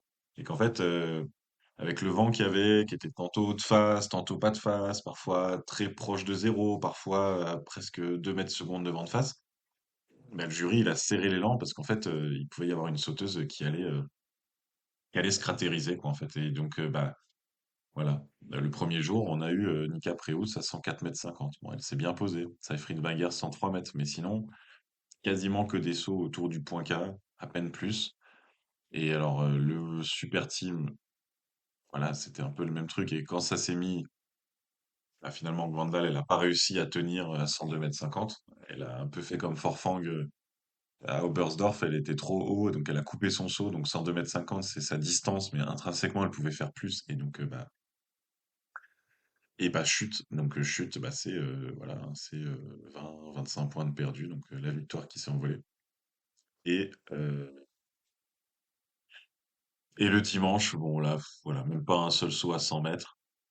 Zeit Fritzberger, elle gagne en ayant un de ses deux sauts pas au point K. D'ailleurs, il n'y a aucune sauteuse qui a fait deux sauts au point K. Là, voilà, je compte en direct. Il y a eu un, 2, 3, 4. Voilà. Il y a eu 4 sauts au point K dimanche, à 95 mètres. Est-ce que j'en rajoute ou je continue? Je pense que on va dire, je vais m'arrêter là, mais voilà. Donc, quand on veut piquer son chien, on dit qu'il a la rage. Voilà. Je pense que si on veut faire une mauvaise pub pour le saut féminin, pourtant, voilà, c'était pour le matin, il n'y avait pas de concurrence en face. On aurait pu faire des épreuves enthousiasmantes, c'était pas le cas. Voilà. Donc, Willingen, le week-end prochain, le plus grand des grands tremplins, une seule épreuve d'ailleurs pour les femmes. Euh, écoutez, on verra, hein. On verra si on s'enthousiasme, si ça se pose dans la pente, comme ça pouvait être le cas l'année dernière. Le samedi, je crois, de tête, c'était une catastrophe. Le dimanche, c'était un peu mieux. Mais voilà, déjà que la saison, elle a un peu du mal à démarrer. J'en ai parlé dans le podcast précédent avec Stéphane, là, qui était mon invité. Bon, voilà, là, je parle tout seul aujourd'hui, mais voilà. Donc, on va revenir un peu aux épreuves et tout ça, mais quelle est dure cette saison. On a peut-être aussi un peu perdu Joséphine Panier, qui était la Française qui jouait les podiums. Ça joue peut-être un peu dans le ressenti, mais voilà, au-delà de ça, en aimant le saut à ski, on aime les sauts qui vont loin, on aime voir.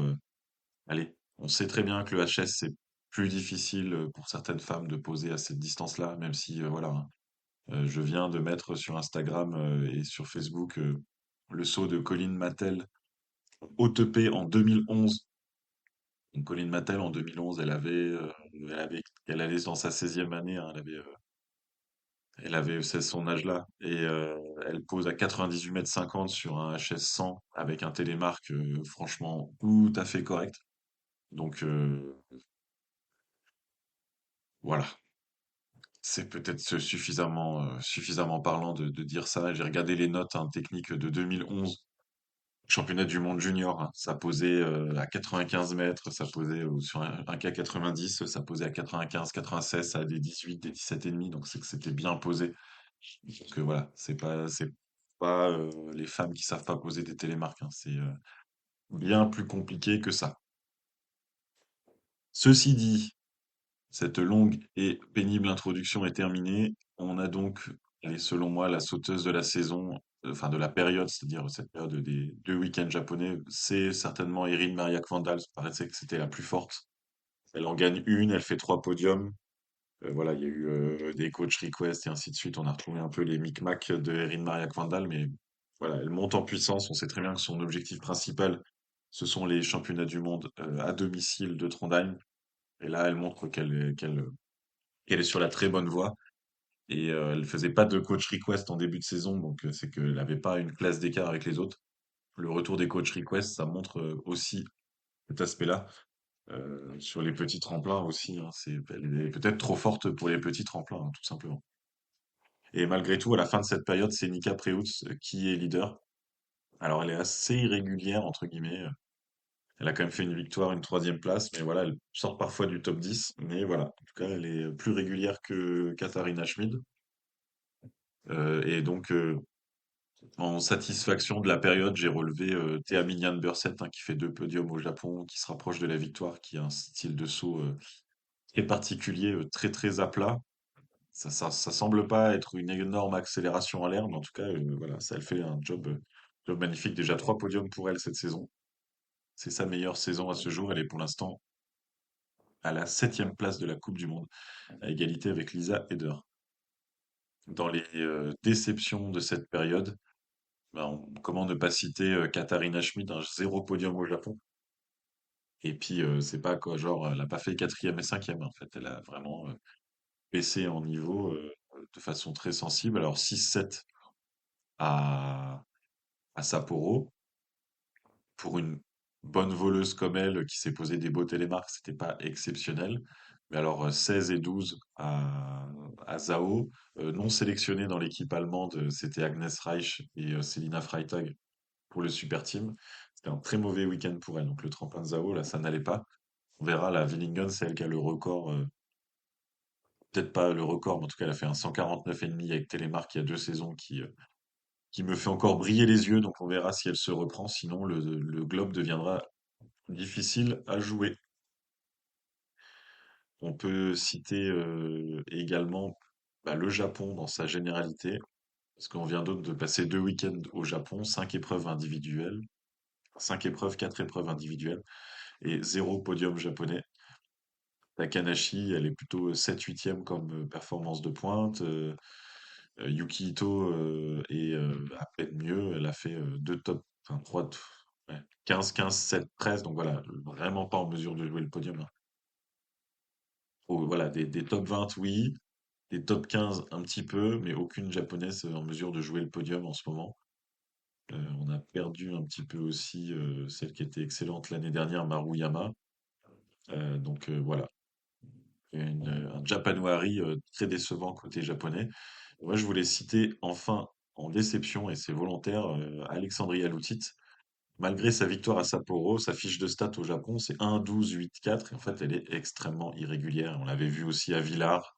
Elle était capable d'être tout devant sur une manche et d'être 28e d'une autre manche, et c'est ça depuis bah déjà la saison dernière, et puis encore plus cette saison. Et c'est assez déroutant, même les résultats suffisent pas à parler, même c'est au sein de la feuille de stats. Voilà, elle était une journée de grâce à Sapporo, et puis bah, le lendemain, elle est 12e, quoi. 5e et 20e d'un saut. Euh, on a voilà, 15e et 5e des sauts du vendredi à Zao. Et bon, elle était bien le dernier jour, 4e, 5e et 3e des sauts. Mais voilà, on ne sait pas en fait, quand elle monte sur la barre, on ne sait pas si elle va aller au fond ou si elle va se battre pour passer en deuxième manche. Et c'est un côté un petit peu frustrant. En tout cas, elle est 10e de la saison, Coupe du Monde. Elle est capable d'être championne du monde dans un mois et quelques, parce qu'elle est forte, mais, euh, mais elle manque de régularité. Sur la période écoulée, donc la meilleure française, c'est Joséphine Panier, qui a marqué, voilà, on récapitule, hein, 31e, 20e, 14e, 22e. Bon, elle avait vécu un week-end très très difficile à Villars avant. Donc bah, c'est pas mal. non qualifié, il avait été 22e. Là, voilà, c'était un peu plus de points, donc c'est pas flamboyant et je pense que c'est pas ce qu'elle attend d'elle et c'est pas ce qu'on attend dans l'idéal. Mais ça montre qu'elle est quand même là, qu'elle se bat et que bah, il y a quand même des résultats dans cette saison, hein. Elle se démet pas. On a eu un point de nouveau, donc déjà 2 fois dans les points pour Emma Chervet, même si après ça a été un peu plus compliqué.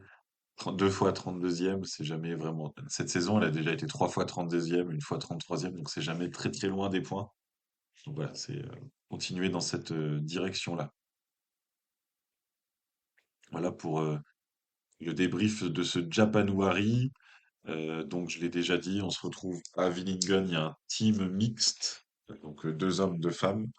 La France sera engagée, ça va être intéressant de voir qui sera sélectionné dans les équipes. Est-ce que l'Allemagne fera confiance à Schmid sur un grand tremplin où gardera le duo Freitag-Reich? Mika Preutz et Maklinec, ça devrait être elle pour la Slovénie. En Norvège, il y a du monde hein, sur le grand tremplin. Kvandal, Ström, Bjørseth. Alors malheureusement, en Norvège, il y a Silly Opseth qui s'est blessé dès le premier jour à Sapporo. C'est pas une déchirure totale du ligament croisé, mais il est suffisamment endommagé pour que sa saison soit terminée. Donc ça, c'est un gros coup dur pour la Norvège de plusieurs raisons.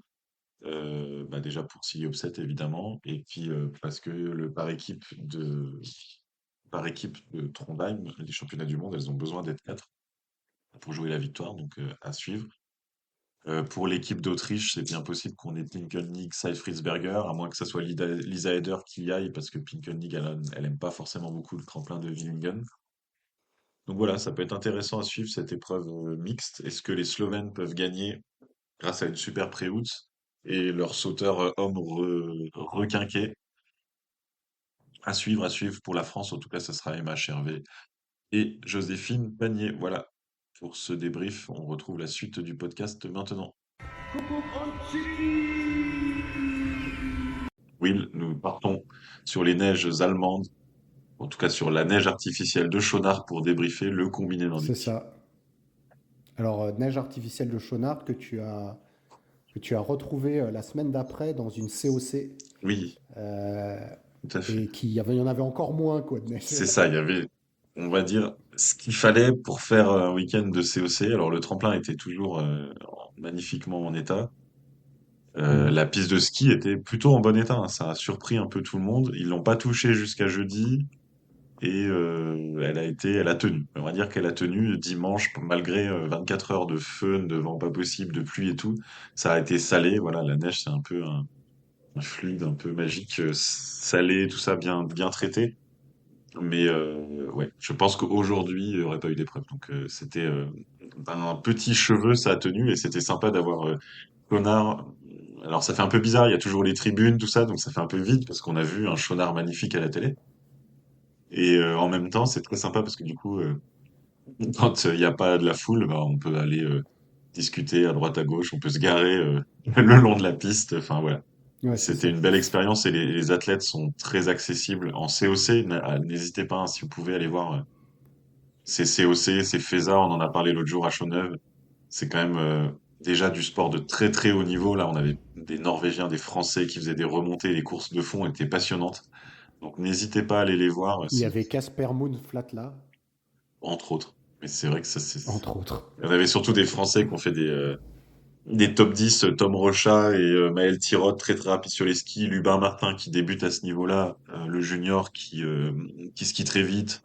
Lilian Tréant qui a fait des bonnes performances. On a eu voilà, faut les suivre au saut, au tremplin, des Autrichiens et des Norvégiens. Ça sait aller loin, ça sait se poser loin. Les coups de fusil dans la vallée, c'était impressionnant, ouais. C'était tellement béton la neige qu'on avait l'impression, tu sais, d'entendre un tir Mhm. de biathlon quand ils posaient le, Ouais. le truc. Donc magnifique expérience. Et donc on retourne une semaine plus tôt sur ce Langenwaldschanze et cette Wittenbach-Loipe et on a vu une victoire le samedi de Jean-Luc Jens Luras Hoftebro, remonter de la 12e Voilà. place vers la victoire devant Johannes Lamparter un bilan plus équilibré, parti sixième, et un Ilkka Erola revenu de la 13e place pour venir mettre fin à l'hégémonie norvégo-autrichienne. Quatrième place de Stefan Rettenegger, et à domicile, le premier Allemand était Vincenz Geiger, le premier Français était Laurent Mulethaler, 16e. Le dimanche, sur cette même piste, au format compact, on a eu un Johannes Lamparter victorieux devant Jarl Magnus Rieber et Vincenz Geiger, Oftebro vainqueur la veille, et tout tenté pour revenir et a explosé en vol. Mm. On aura peut-être l'occasion d'en revenir. Le premier Allemand, c'était Vincenz Geiger qui, lui, a fait une remontée, d'ailleurs, totalement oubliée par la réalisation. Je sais pas si tu te souviens. Non, Totalement non, occultée par il la a réalisation. apparu tout d'un coup, ouais. En fait, il y a une belle bataille devant et du coup, d'un coup, on est à 100 mètres de l'arrivée. Ah bah tiens, c'est Oftebro, c'est Geiger qui va faire podium. Et le C'est ça. premier français est toujours Laurent Mulethaler, toujours dans le top 20 à la 19e place. Au classement général de la Coupe du Monde, Jarl Magnus Rieber, malgré son week-end de 100 victoires, est toujours largement en tête, 72 points devant Vincenz Geiger et 100 points tout pile devant Julian Schmid, le premier français. On va le chercher du côté de la 21e place. C'est Laurent Mulethaler qui est passé sur ce week-end devant Matteo Beau.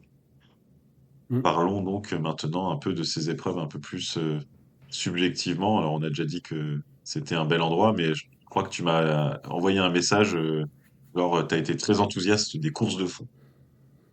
Ouais, ouais, bah en fait, c'est vrai que par moment, en combiné, on a des courses de fond qui sont moins intéressantes en fonction du style, si c'est compact, Gundersen ou le dernier Mass Start. Mais c'est vrai que là, les deux courses ont été vraiment super sympas avec des gars qui dégringolent, des gars qui remontent. Donc, non, vraiment, je crois que c'est celle de samedi surtout qui Mm. m'avait enthousiasmé, là, le Gundersen.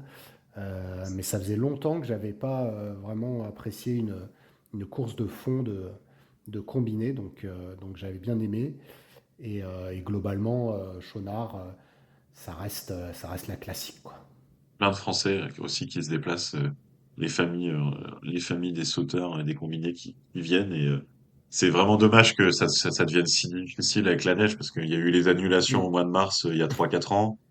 Ça a été remis au cœur du mois de janvier. Ça fait 2 années où ça tient vraiment 3 fois rien sur de la neige artificielle. Et il y aura plus de chemin en arrière maintenant climatiquement. Donc avec de la chance, un jour ou l'autre, ça sera blanc autour. Mais on peut même se poser la question de combien de temps ils vont réussir à tenir, quoi. Et c'est dommage parce que c'est vraiment une très belle classique du calendrier.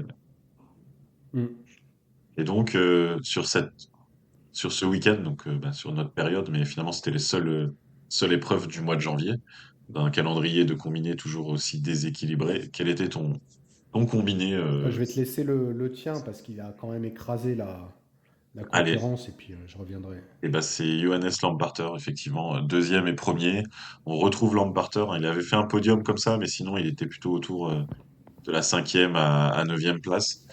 Donc jamais très loin, mais il manquait un peu de forme. Et là, voilà, il a peut-être eu justement l'avantage du calendrier à trous, c'est que ça a permis à Lamparter de revenir en forme. Il gagne dimanche devant Rieber, donc c'est quand même jamais anodin de gagner devant Rieber. Il a su le reprendre, il l'a tracté pendant un moment, et puis en fait, il a pas une grande capacité d'accélération, ce Lamparter, donc il l'a épuisé au Mm. train. Ça lui coûte des victoires au sprint, notamment la veille contre Oftebro. Au sprint, voilà, il a rien pu faire. Par contre, là, il a écœuré les autres et même les très gros fondeurs n'ont pas pu revenir d'un Lamparter, on va dire retrouver plutôt au niveau qu'on attend de lui en fait. Bah écoute, moi aussi, hein, je l'ai trouvé vraiment. C'est son meilleur week-end largement de cette année. Donc voilà, il est un peu loin au classement de la Coupe du Monde. Mais s'il continue, il peut remonter. Mais c'est vrai que pour l'instant, il est au niveau d'une quatrième place. Donc à voir. Moi, j'avais mis Jens Luras Öftebro. Ça reste une référence en ski de fond.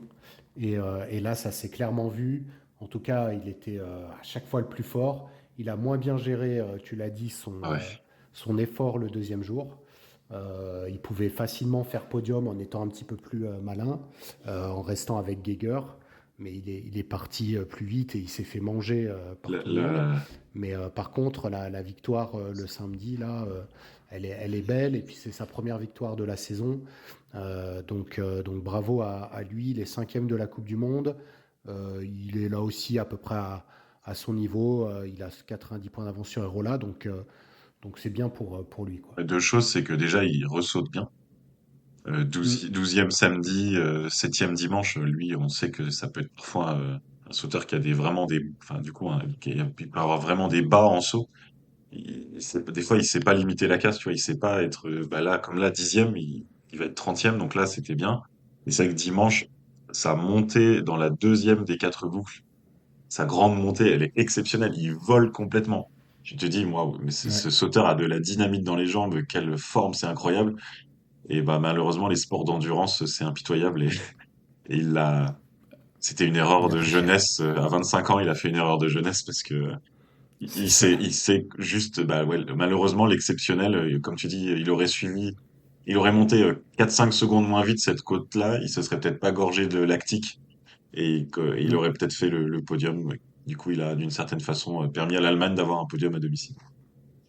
C'est ça. On va passer aux satisfactions de cette épreuve de Chonard. Tu avais un Autrichien dans ta liste, Oui, un notamment. Autrichien dont on parle quasiment jamais, hein, soyons Mm. clairs, c'est Martin Fritz. Je t'avoue, tu sais, quand j'avais préparé la saison avec notre ami de Twitter, Yann, le Polonais qui fait Außenseiter, un compte Twitter vraiment passionné qui détecte toutes les informations du combiné nordique. Il m'avait parlé de Mm. Martin Fritz et au cours de saison, il me disait, ah, je le sens bien, je le sens bien. Il y avait toujours un petit truc qui allait pas. Il saute très très bien, hein, Martin Fritz. Ouais. Bah là, du coup, il a quand même accroché une quatrième place. Qu'il enchaîne plutôt il a déjà quatre huitièmes places cette saison. Et là, il est monté à la Mm. quatrième place dimanche sur le compact, hein, donc le format des entre guillemets fondeurs, qui est de moins en moins le format des fondeurs. Et bah maintenant, il reste plus qu'à franchir le cap de la victoire, sachant qu'on parle d'un concurrent qui a passé 30 ans. Hein. C'est pas un petit nouveau. Ouais, ouais, non, il est pas jeune. C'est vrai que en saut, il est bon. Après, en fond, j'ai pas. Il Non, non, il est pourrait, pas il pourrait faire impressionnant. mieux. Donc, ça reste un plafond de verre pour lui. Je vois pas comment il peut faire beaucoup mieux que quatrième. Là, il y a 7 km et demi, quoi. Mais oui, il y a que le compact où il peut faire quelque chose, le pauvre Oui, Fritz. bah oui et non, il peut sur un grand tremplin. Ça aurait pu être à Mm. Ruka, ça peut être sur un ou deux des grands tremplins qui restent cette saison, prendre beaucoup d'avance. Ouais. Oui. Après, je pense qu'il y a quand même un effet de cette boucle. Parce que tu vois, Franz Joseph Röhrl, qui est vraiment pas bon fondeur, il est pas mauvais encore dimanche. Donc je pense que Chonard, ça les avantageait eux par rapport à des très très bons fondeurs, quoi. Malgré le fait qu'on ait dit que, Il y avait des groupes, comment il donc s'appelle, moi j'ai pu le voir du coup, Costeau, ouais, voilà. j'ai pu le voir pendant la COC. Mm. Tu vois, le samedi, il y a 6 Norvégiens qui se suivent pendant 10 km. Est-ce que c'était un compact? Oui, c'était un compact. Donc pendant 8 kilomètres, il y a 6 Norvégiens qui se suivent et c'est Alexander Skoglund qui fait le train, donc le meilleur des meilleurs du fond. Et il les Ouais. lâche que dans la dernière petite bosse, quand il se met à fond. Mais sinon, il y avait un effet d'aspiration. La boucle est dure. Pour un mec tout seul, toi, ça serait un contre-la-montre. Il y aurait des écarts énormes. Par contre, c'est vrai Ouais. qu'à l'aspiration, malgré les différences de niveau, il y en a certains qui ont réussi à bien s'accrocher. Ouais. Ouais, parce que Espen Andersen, Flatla, c'est pas les meilleurs fondeurs du monde, Mm. hein, par rapport à Skoglund, Oui, fois c'est 2. ça. T'avais les deux frères ou t'en Il y avais avait qu'un? les deux frères et Il y avait les deux. Alexander a Il est gagné. meilleur, hein. Il est meilleur au tremplin, Alexander. Donc, mais non, Andreas, pardon, Andreas, oula. Mais C'est Andreas, Andreas qui était là? il était là, en fait. Andreas, on le voit en Coupe du Monde. Je crois qu'il est 20e ou un truc. Enfin, il est pas loin. Oui, Skoglund, Andreas, il il a est fait toutes les 17e de épreuves de la Coupe Coupe du du Monde. Monde. Il était 26 et 13e à Shona, de la Coupe du Monde. C'est Alexander que t'as eu, toi. Mais j'ai eu les deux, étonnamment. Ah, t'as eu les Oui, deux? alors que Ah, Andreas étonnant. Skoglund a fait toutes les Coupes du Monde, il fait aussi les COC. D'accord. Et Bon. donc, C'est la stat de l'année, quoi. ouais, ouais, il est, Alexander est exceptionnel sur les skis de fond. À Eisenherz, par exemple, sur une des épreuves de COC le week-end d'avant, il a mis 1 minute au deuxième temps de fond. Je sais Vache. pas si tu te rends compte. Faut qu'il change de sport, quoi. Donc là, à Schonard, c'était un poil plus équilibré, mais malgré tout, c'était quand même très norvégien. Et au classement de la Coupe du Monde de la Donc COC, un fondeur vient en chasser un autre parce que tu as bien aimé Erola aussi, hein. j'ai bien aimé Erola pour le plaisir de voir d'autres pays, hein, essentiellement. Ouais. Et puis bah voilà, il fait quand même deux podiums de suite, hein, parce que même si c'était un mois avant, euh, c'était Mm. à c'était à Ramsau, donc bah c'est cool, ouais. Non, c'est voilà, c'est Ouais, vraiment puis il pas arrive très pas quatrième ou argumenté, mais deuxième à... Non, non, mais il est quand même sixième de la Coupe du Monde. hmm, C'est bien, hein. Il fait une belle saison, voilà. Ilka. Et toi, du coup, qui t'a agréablement Donc moi surpris? j'avais mis, bon j'étais aligné avec toi hein, sur Martin Fritz et tout. J'ai mis Geiger parce que je trouve tu vois, il a lâché que 5 points sur Rieber. Il en a encore 72. En fait, j'aurais eu tendance à penser qu'il aurait pu être plus rapidement mis hors jeu, tu vois. Hmm, Il s'accroche vraiment. Il a quand même dans son stock une 29e place. ouais. Et sans ça, clairement, en fait, si tu enlèves cette épreuve-là à Lillehammer, il est devant River. Donc vraiment, Geiger, je trouve qu'il est costaud et s'il fait un bon triple, il peut vraiment aller chatouiller River. Et l'autre que j'ai mis, c'est le Rettenegger, le Stéphane, Hmm. qui fait 3 top 5 consécutives. Alors autant il avait mal démarré la saison, on disait ouais, Bah, pourquoi il il... revenait de blessure méforme, Bah oui, c'est ça vrai. avait été annoncé par les Autrichiens et ça s'est confirmé, mais du coup, c'est un peu à la Lamparter, mais un petit peu moins, un peu derrière. Et il a comment dire, une trajectoire à la Lamparter où il revient à son niveau de l'année dernière. Ouais, après lui, voilà, 2002, donc c'est les deux que je voulais citer. Donc pour l'instant, Stéphane Rettenegger, bah, il est derrière Ilka Erola. Ils sont dans un wagon, il y a Oftobro devant, donc voilà les deux que j'avais en tête. Est-ce qu'il y en a qui t'ont, Qui m'ont ou déçu. un qui t'a vraiment surpris Ah bah là, parce que t'es déçu par ses performances? l'heure est à la crise, hein, peut-être même à la remise en question. Toute une carrière qui s'efface. Rieber, zéro victoire en deux courses en 2025, que se passe-t-il? Ouais. Évidemment, c'est une boutade. N'empêche, il avait annoncé, pour le coup, qu'il avait été très malade pendant les fêtes de Noël et qu'il avait pas pu s'entraîner. C'est pas genre il était pas malade à Chonard, mais qu'il avait pas pu s'entraîner. Bon, bah écoute, on va dire qu'il a limité la casse. Et puis non, là, une déception par rapport à la course au globe, c'est Julian Schmid, l'Allemand, à domicile, qui fait que septième et dixième. Et en fait, c'est pas une bonne perf quand on vise le globe. Il était devant, si je me trompe pas, il devait être devant Geiger avant ce week-end-là, et du coup, c'est Geiger Ouais, il s'est fait doubler, qui ouais. passe deuxième, et maintenant il est à 100 points, Mm. donc il est à une victoire de Rieber.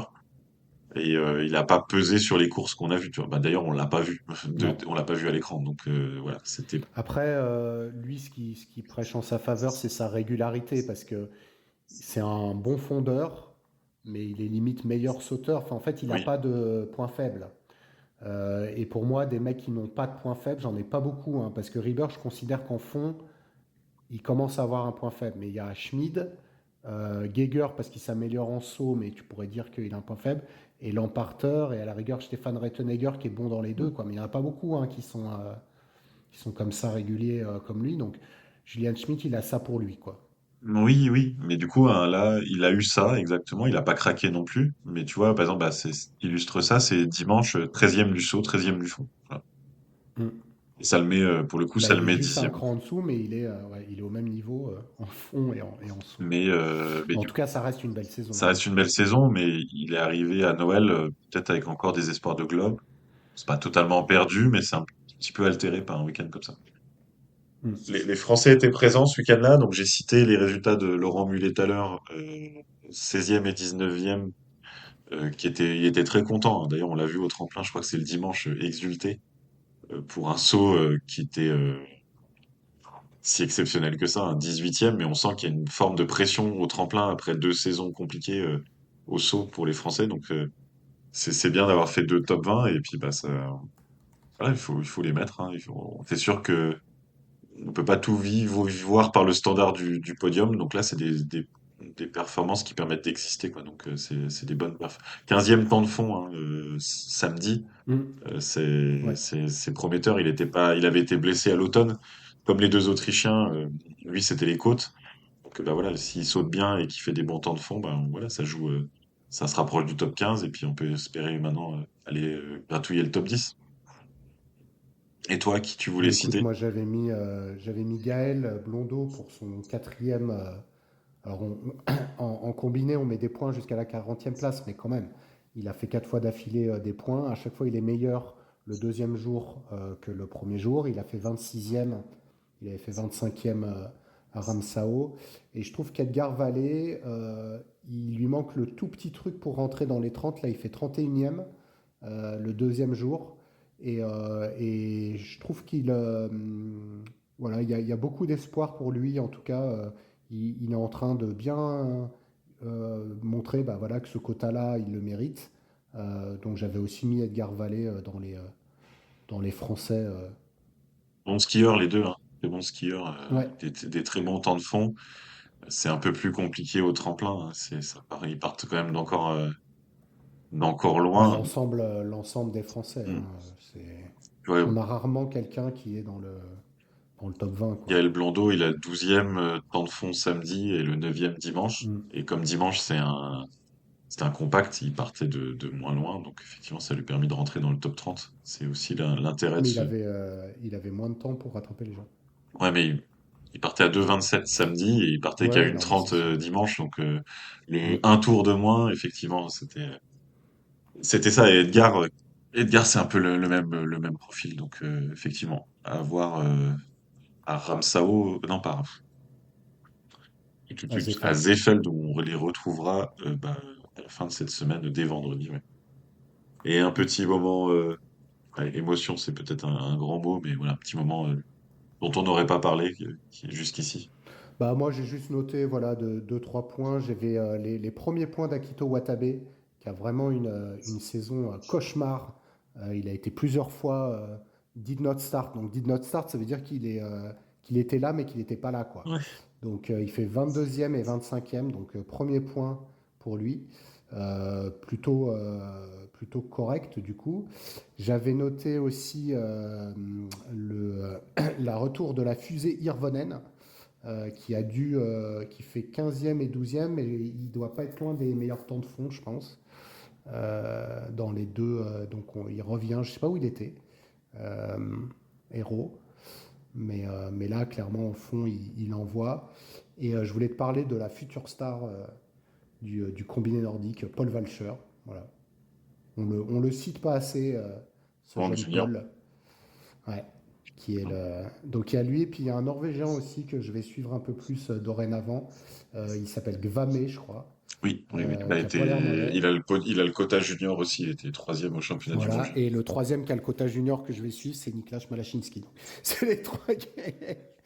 Et puis bien sûr, Jericho Valinka, mon jeune ami qui reste dans les jeunes. Voilà. Et Marco Ennis, mine de rien, franchement, quand on regarde les jeunes d'après 2000, me regarde pas comme ça, après 2003, il est dans le top 5, quoi. 2002. Il est 2002, Et Marco. 2002, Marco. Donc, Ah putain, je le mettais en 2003. non. Je suis Ah si, quasiment non, sûr que c'est c'est 2003. 2003. Oh là là, bah, Ouais, on donc, coupera au montage. On coupera au montage. donc voilà, dans les Non, mais oui, il est 2003 à jeune. 2007, voilà, Marco est très jeune. À noter donc qu'il y avait, ouais, il y avait un 2005, c'était Paul Walcher. Il y en avait un autre, c'était Richard Ah, Stenzel. Richard, du coup, Richard, Euh, parce que du coup, il l'a prononcé comme ça. Richard, Ce d'accord. week-end, il était aussi à la COC, donc il y en a pas mal qui ont fait la COC aussi, hein. Simon Tiller, Jacob Lange, qui étaient du coup. Bah ouais, parce qu'en fait, ils peuvent pas aller choper les. Ils avaient à Schonard le groupe national, Hmm. et du coup, eux, ils peuvent pas se permettre tu vois, même il y était Simon Bach, Oh, oui, oui, oui, Simon Simon Mach. Marr, les Ukrainiens étaient, Bortolas, il y avait vraiment du monde là. Il y avait Paul Walcher ou pas? Non, non, Il n'est non, pas venu, lui. non, Il y avait Obermeier? non, lui, ils l'ont gardé. Non. Il y avait Florian Kolb? Oui, qui était Il y avait leader, Christian Deutschel? oui, oui, oui. Et ouais, ouais, bah justement, Il y avait Meinel Einkammer? Non, Oui. je crois qu'il arrête sa Ah carrière à merde. la fin de la saison. Ah, il arrête? Ouais, on n'a même pas eu le temps d'apprendre à Ah le connaître. oui!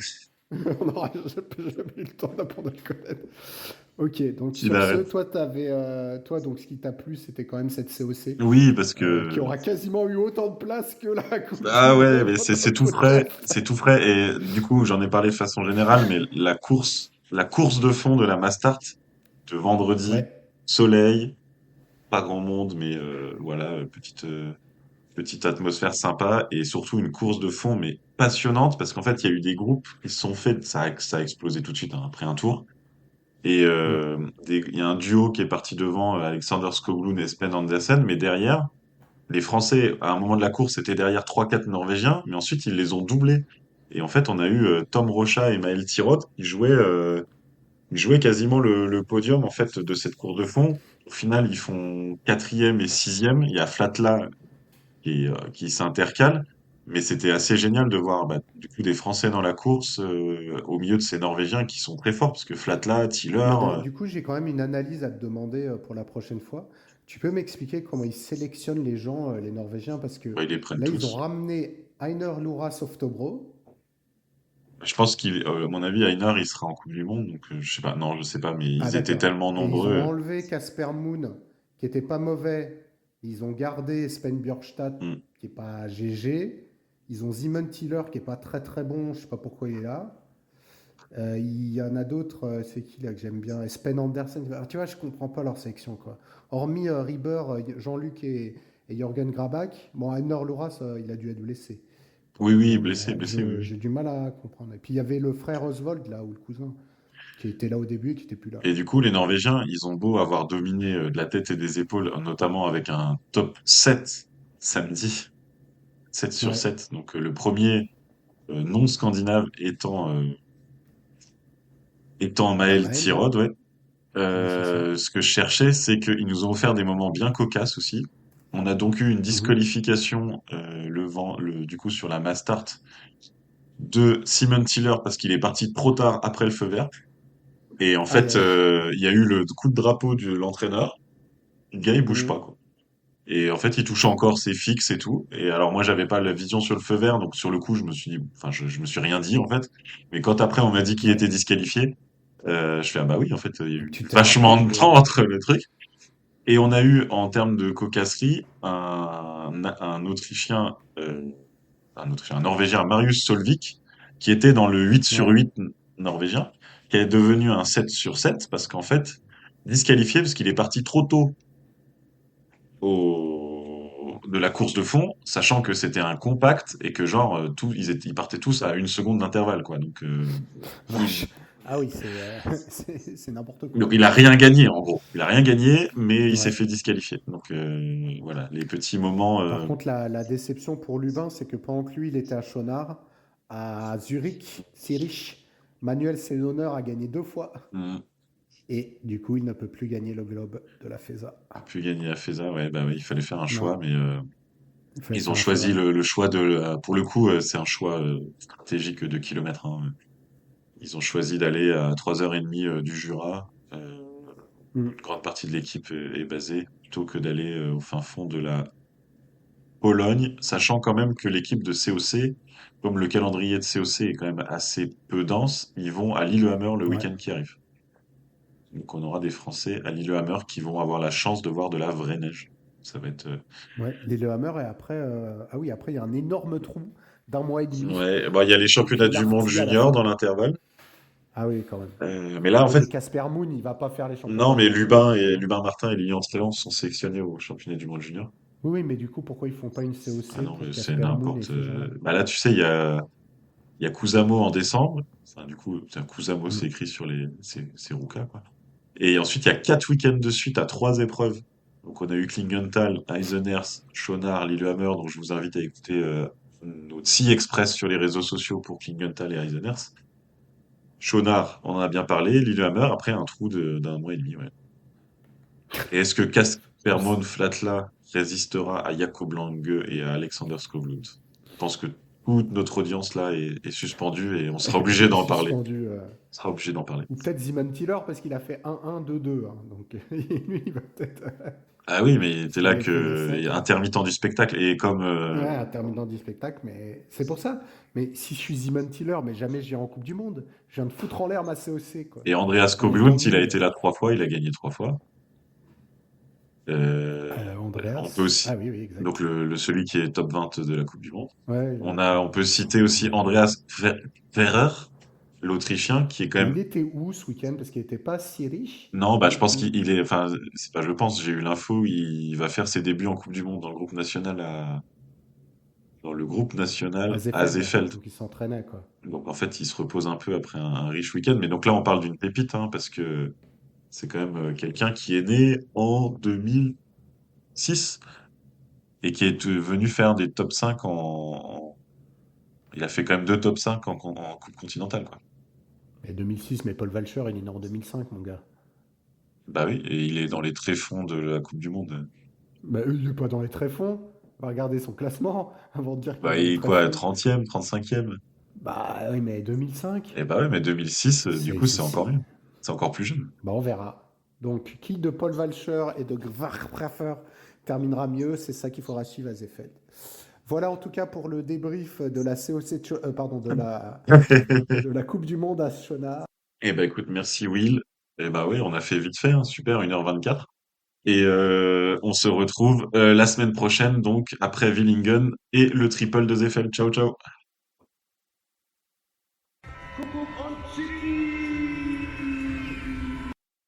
Pour finir ce podcast, on retourne à Chonard pour les 2 épreuves féminines qui ont occupé ce mois de janvier. Sur ces 2 épreuves féminines, alors pas de surprise, hein.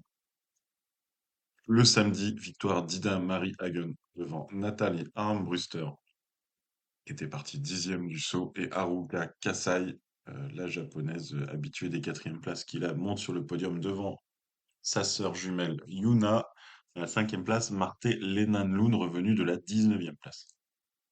Lena Brocard, première et seule française engagée, avait pris la 9e place. On notera la 10e place d'Alexa Brabec, l'états-unienne. Le dimanche, sur le compact, eh ben, même topo, Ida Marie Hagen, quand même 10e du saut, donc un peu en retrait, qui va s'imposer, qui est en tête dès le milieu de la première boucle, devant Guida Veswalansen, bien revenu, et Marte Lenanloun, qui est cette fois partie de la 22e place. Nathalie Armbruster prend la 4e place, Lena Brocard la 8e place. Classement général de la Coupe du Monde, 600 points sur 600 possibles pour Ida Marie Hagen, qui poursuit sa série de victoires entamée la saison dernière. Elle a largement dépassé les 10 victoires consécutives maintenant.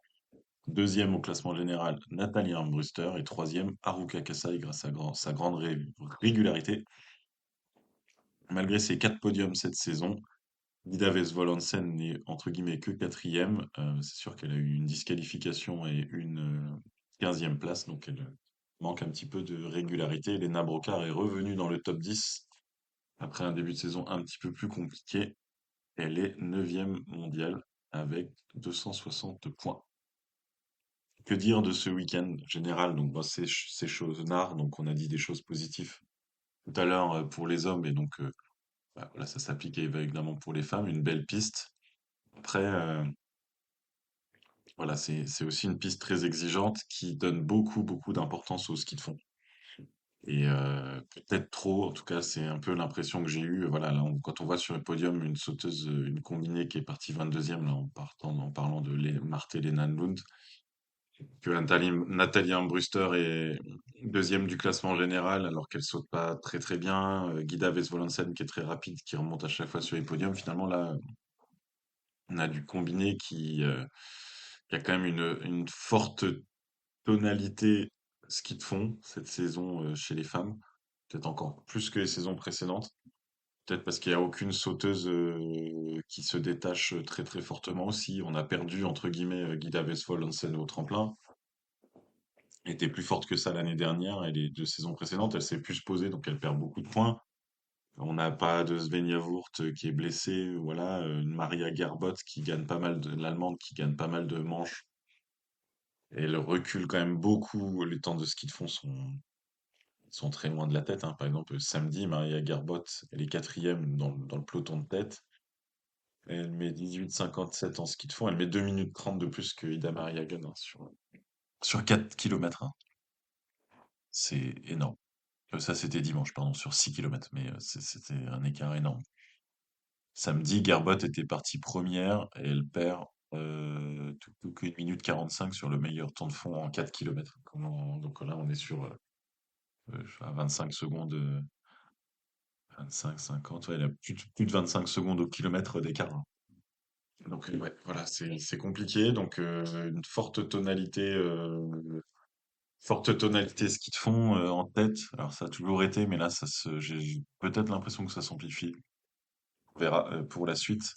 En attendant, bah, Ida Maria Gun, évidemment, la combinée de la période, malgré un week-end un peu plus compliqué au tremplin. C'est sûr que là, mais elle a tellement d'avance intrinsèque sur les autres qu'en fait, voilà, c'est sûr, au lieu de gagner avec une minute, elle gagne avec 20 secondes, mais au final, elle gagne. Hein. C'est tout ce qui compte. Donc il faudrait qu'elle ait vraiment un retour, un backlash de saut à ski beaucoup plus important que ça pour qu'elle soit mise en danger. Et quatrième mondial hein, des best jumpers hein, depuis le début de la saison, sauf qu'au début de saison, elle était 5, 3, 3, 2, et là, elle était plutôt 8 et 10. Donc voilà, peut-être un début de micro-alerte pour elle, sachant que la meilleure sauteuse de la saison, je l'ai citée, c'est Maria Gerbot devant Haruka Kasai. Et le petit événement, c'est que sur une des manches de ski de fond, Ida Maria Gun n'a pas à gagner le meilleur temps le samedi, là, juste, contrairement aux 5 autres de la saison. Et c'est Marthe Lena Lund qui s'est déplacée très très très vite, encore plus vite qu'Ida Maria Gun, le samedi pour remonter de la 19e à la 5e place. On a, voilà, donc sur les surprises ou révélations de la saison, révélations non, mais voilà, c'est Marthe Lena Lund, justement, grâce à ses capacités de ski, qui fait des performances assez impressionnantes. Hein. On connaît bien Marie Lena-Lund qui saute très très bien et qui s'est blessée en fin de saison dernière. Bon bah voilà, on a la sœur qui elle ne saute pas très très bien mais qui est capable d'aller très très très vite. Elle fait quand même son premier podium de la saison et si je vérifie vite fait comme ça, mais je suis pas sûr qu'elle ait déjà fait un autre podium en Coupe du Monde. On va voir ça tout de suite. Toc, toc, World Cup podium.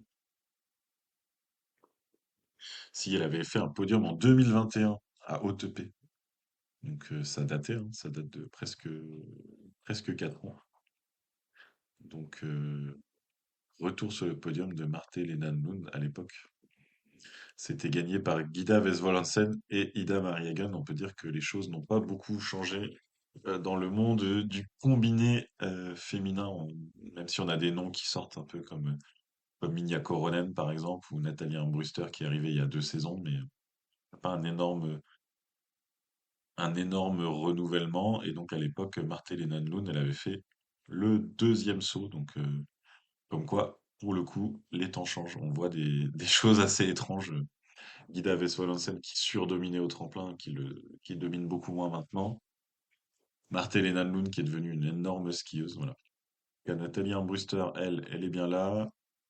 Elle saute comme elle saute. C'est pas sa meilleure saison de saut. Elle saute moins bien qu'il y a 2 saisons, mais elle est très forte sur les skis de fond, donc ça lui permet de jouer les podiums.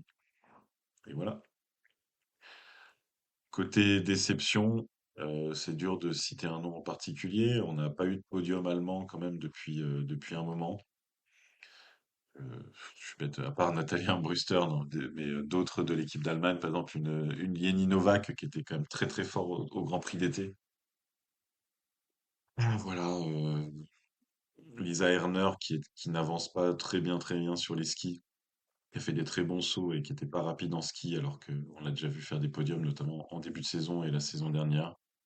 Donc voilà, bon, c'est pas de déception qui font tomber de la chaise non plus, mais voilà. Par contre, on a eu donc une bonne Lena Brocard sur ce week-end.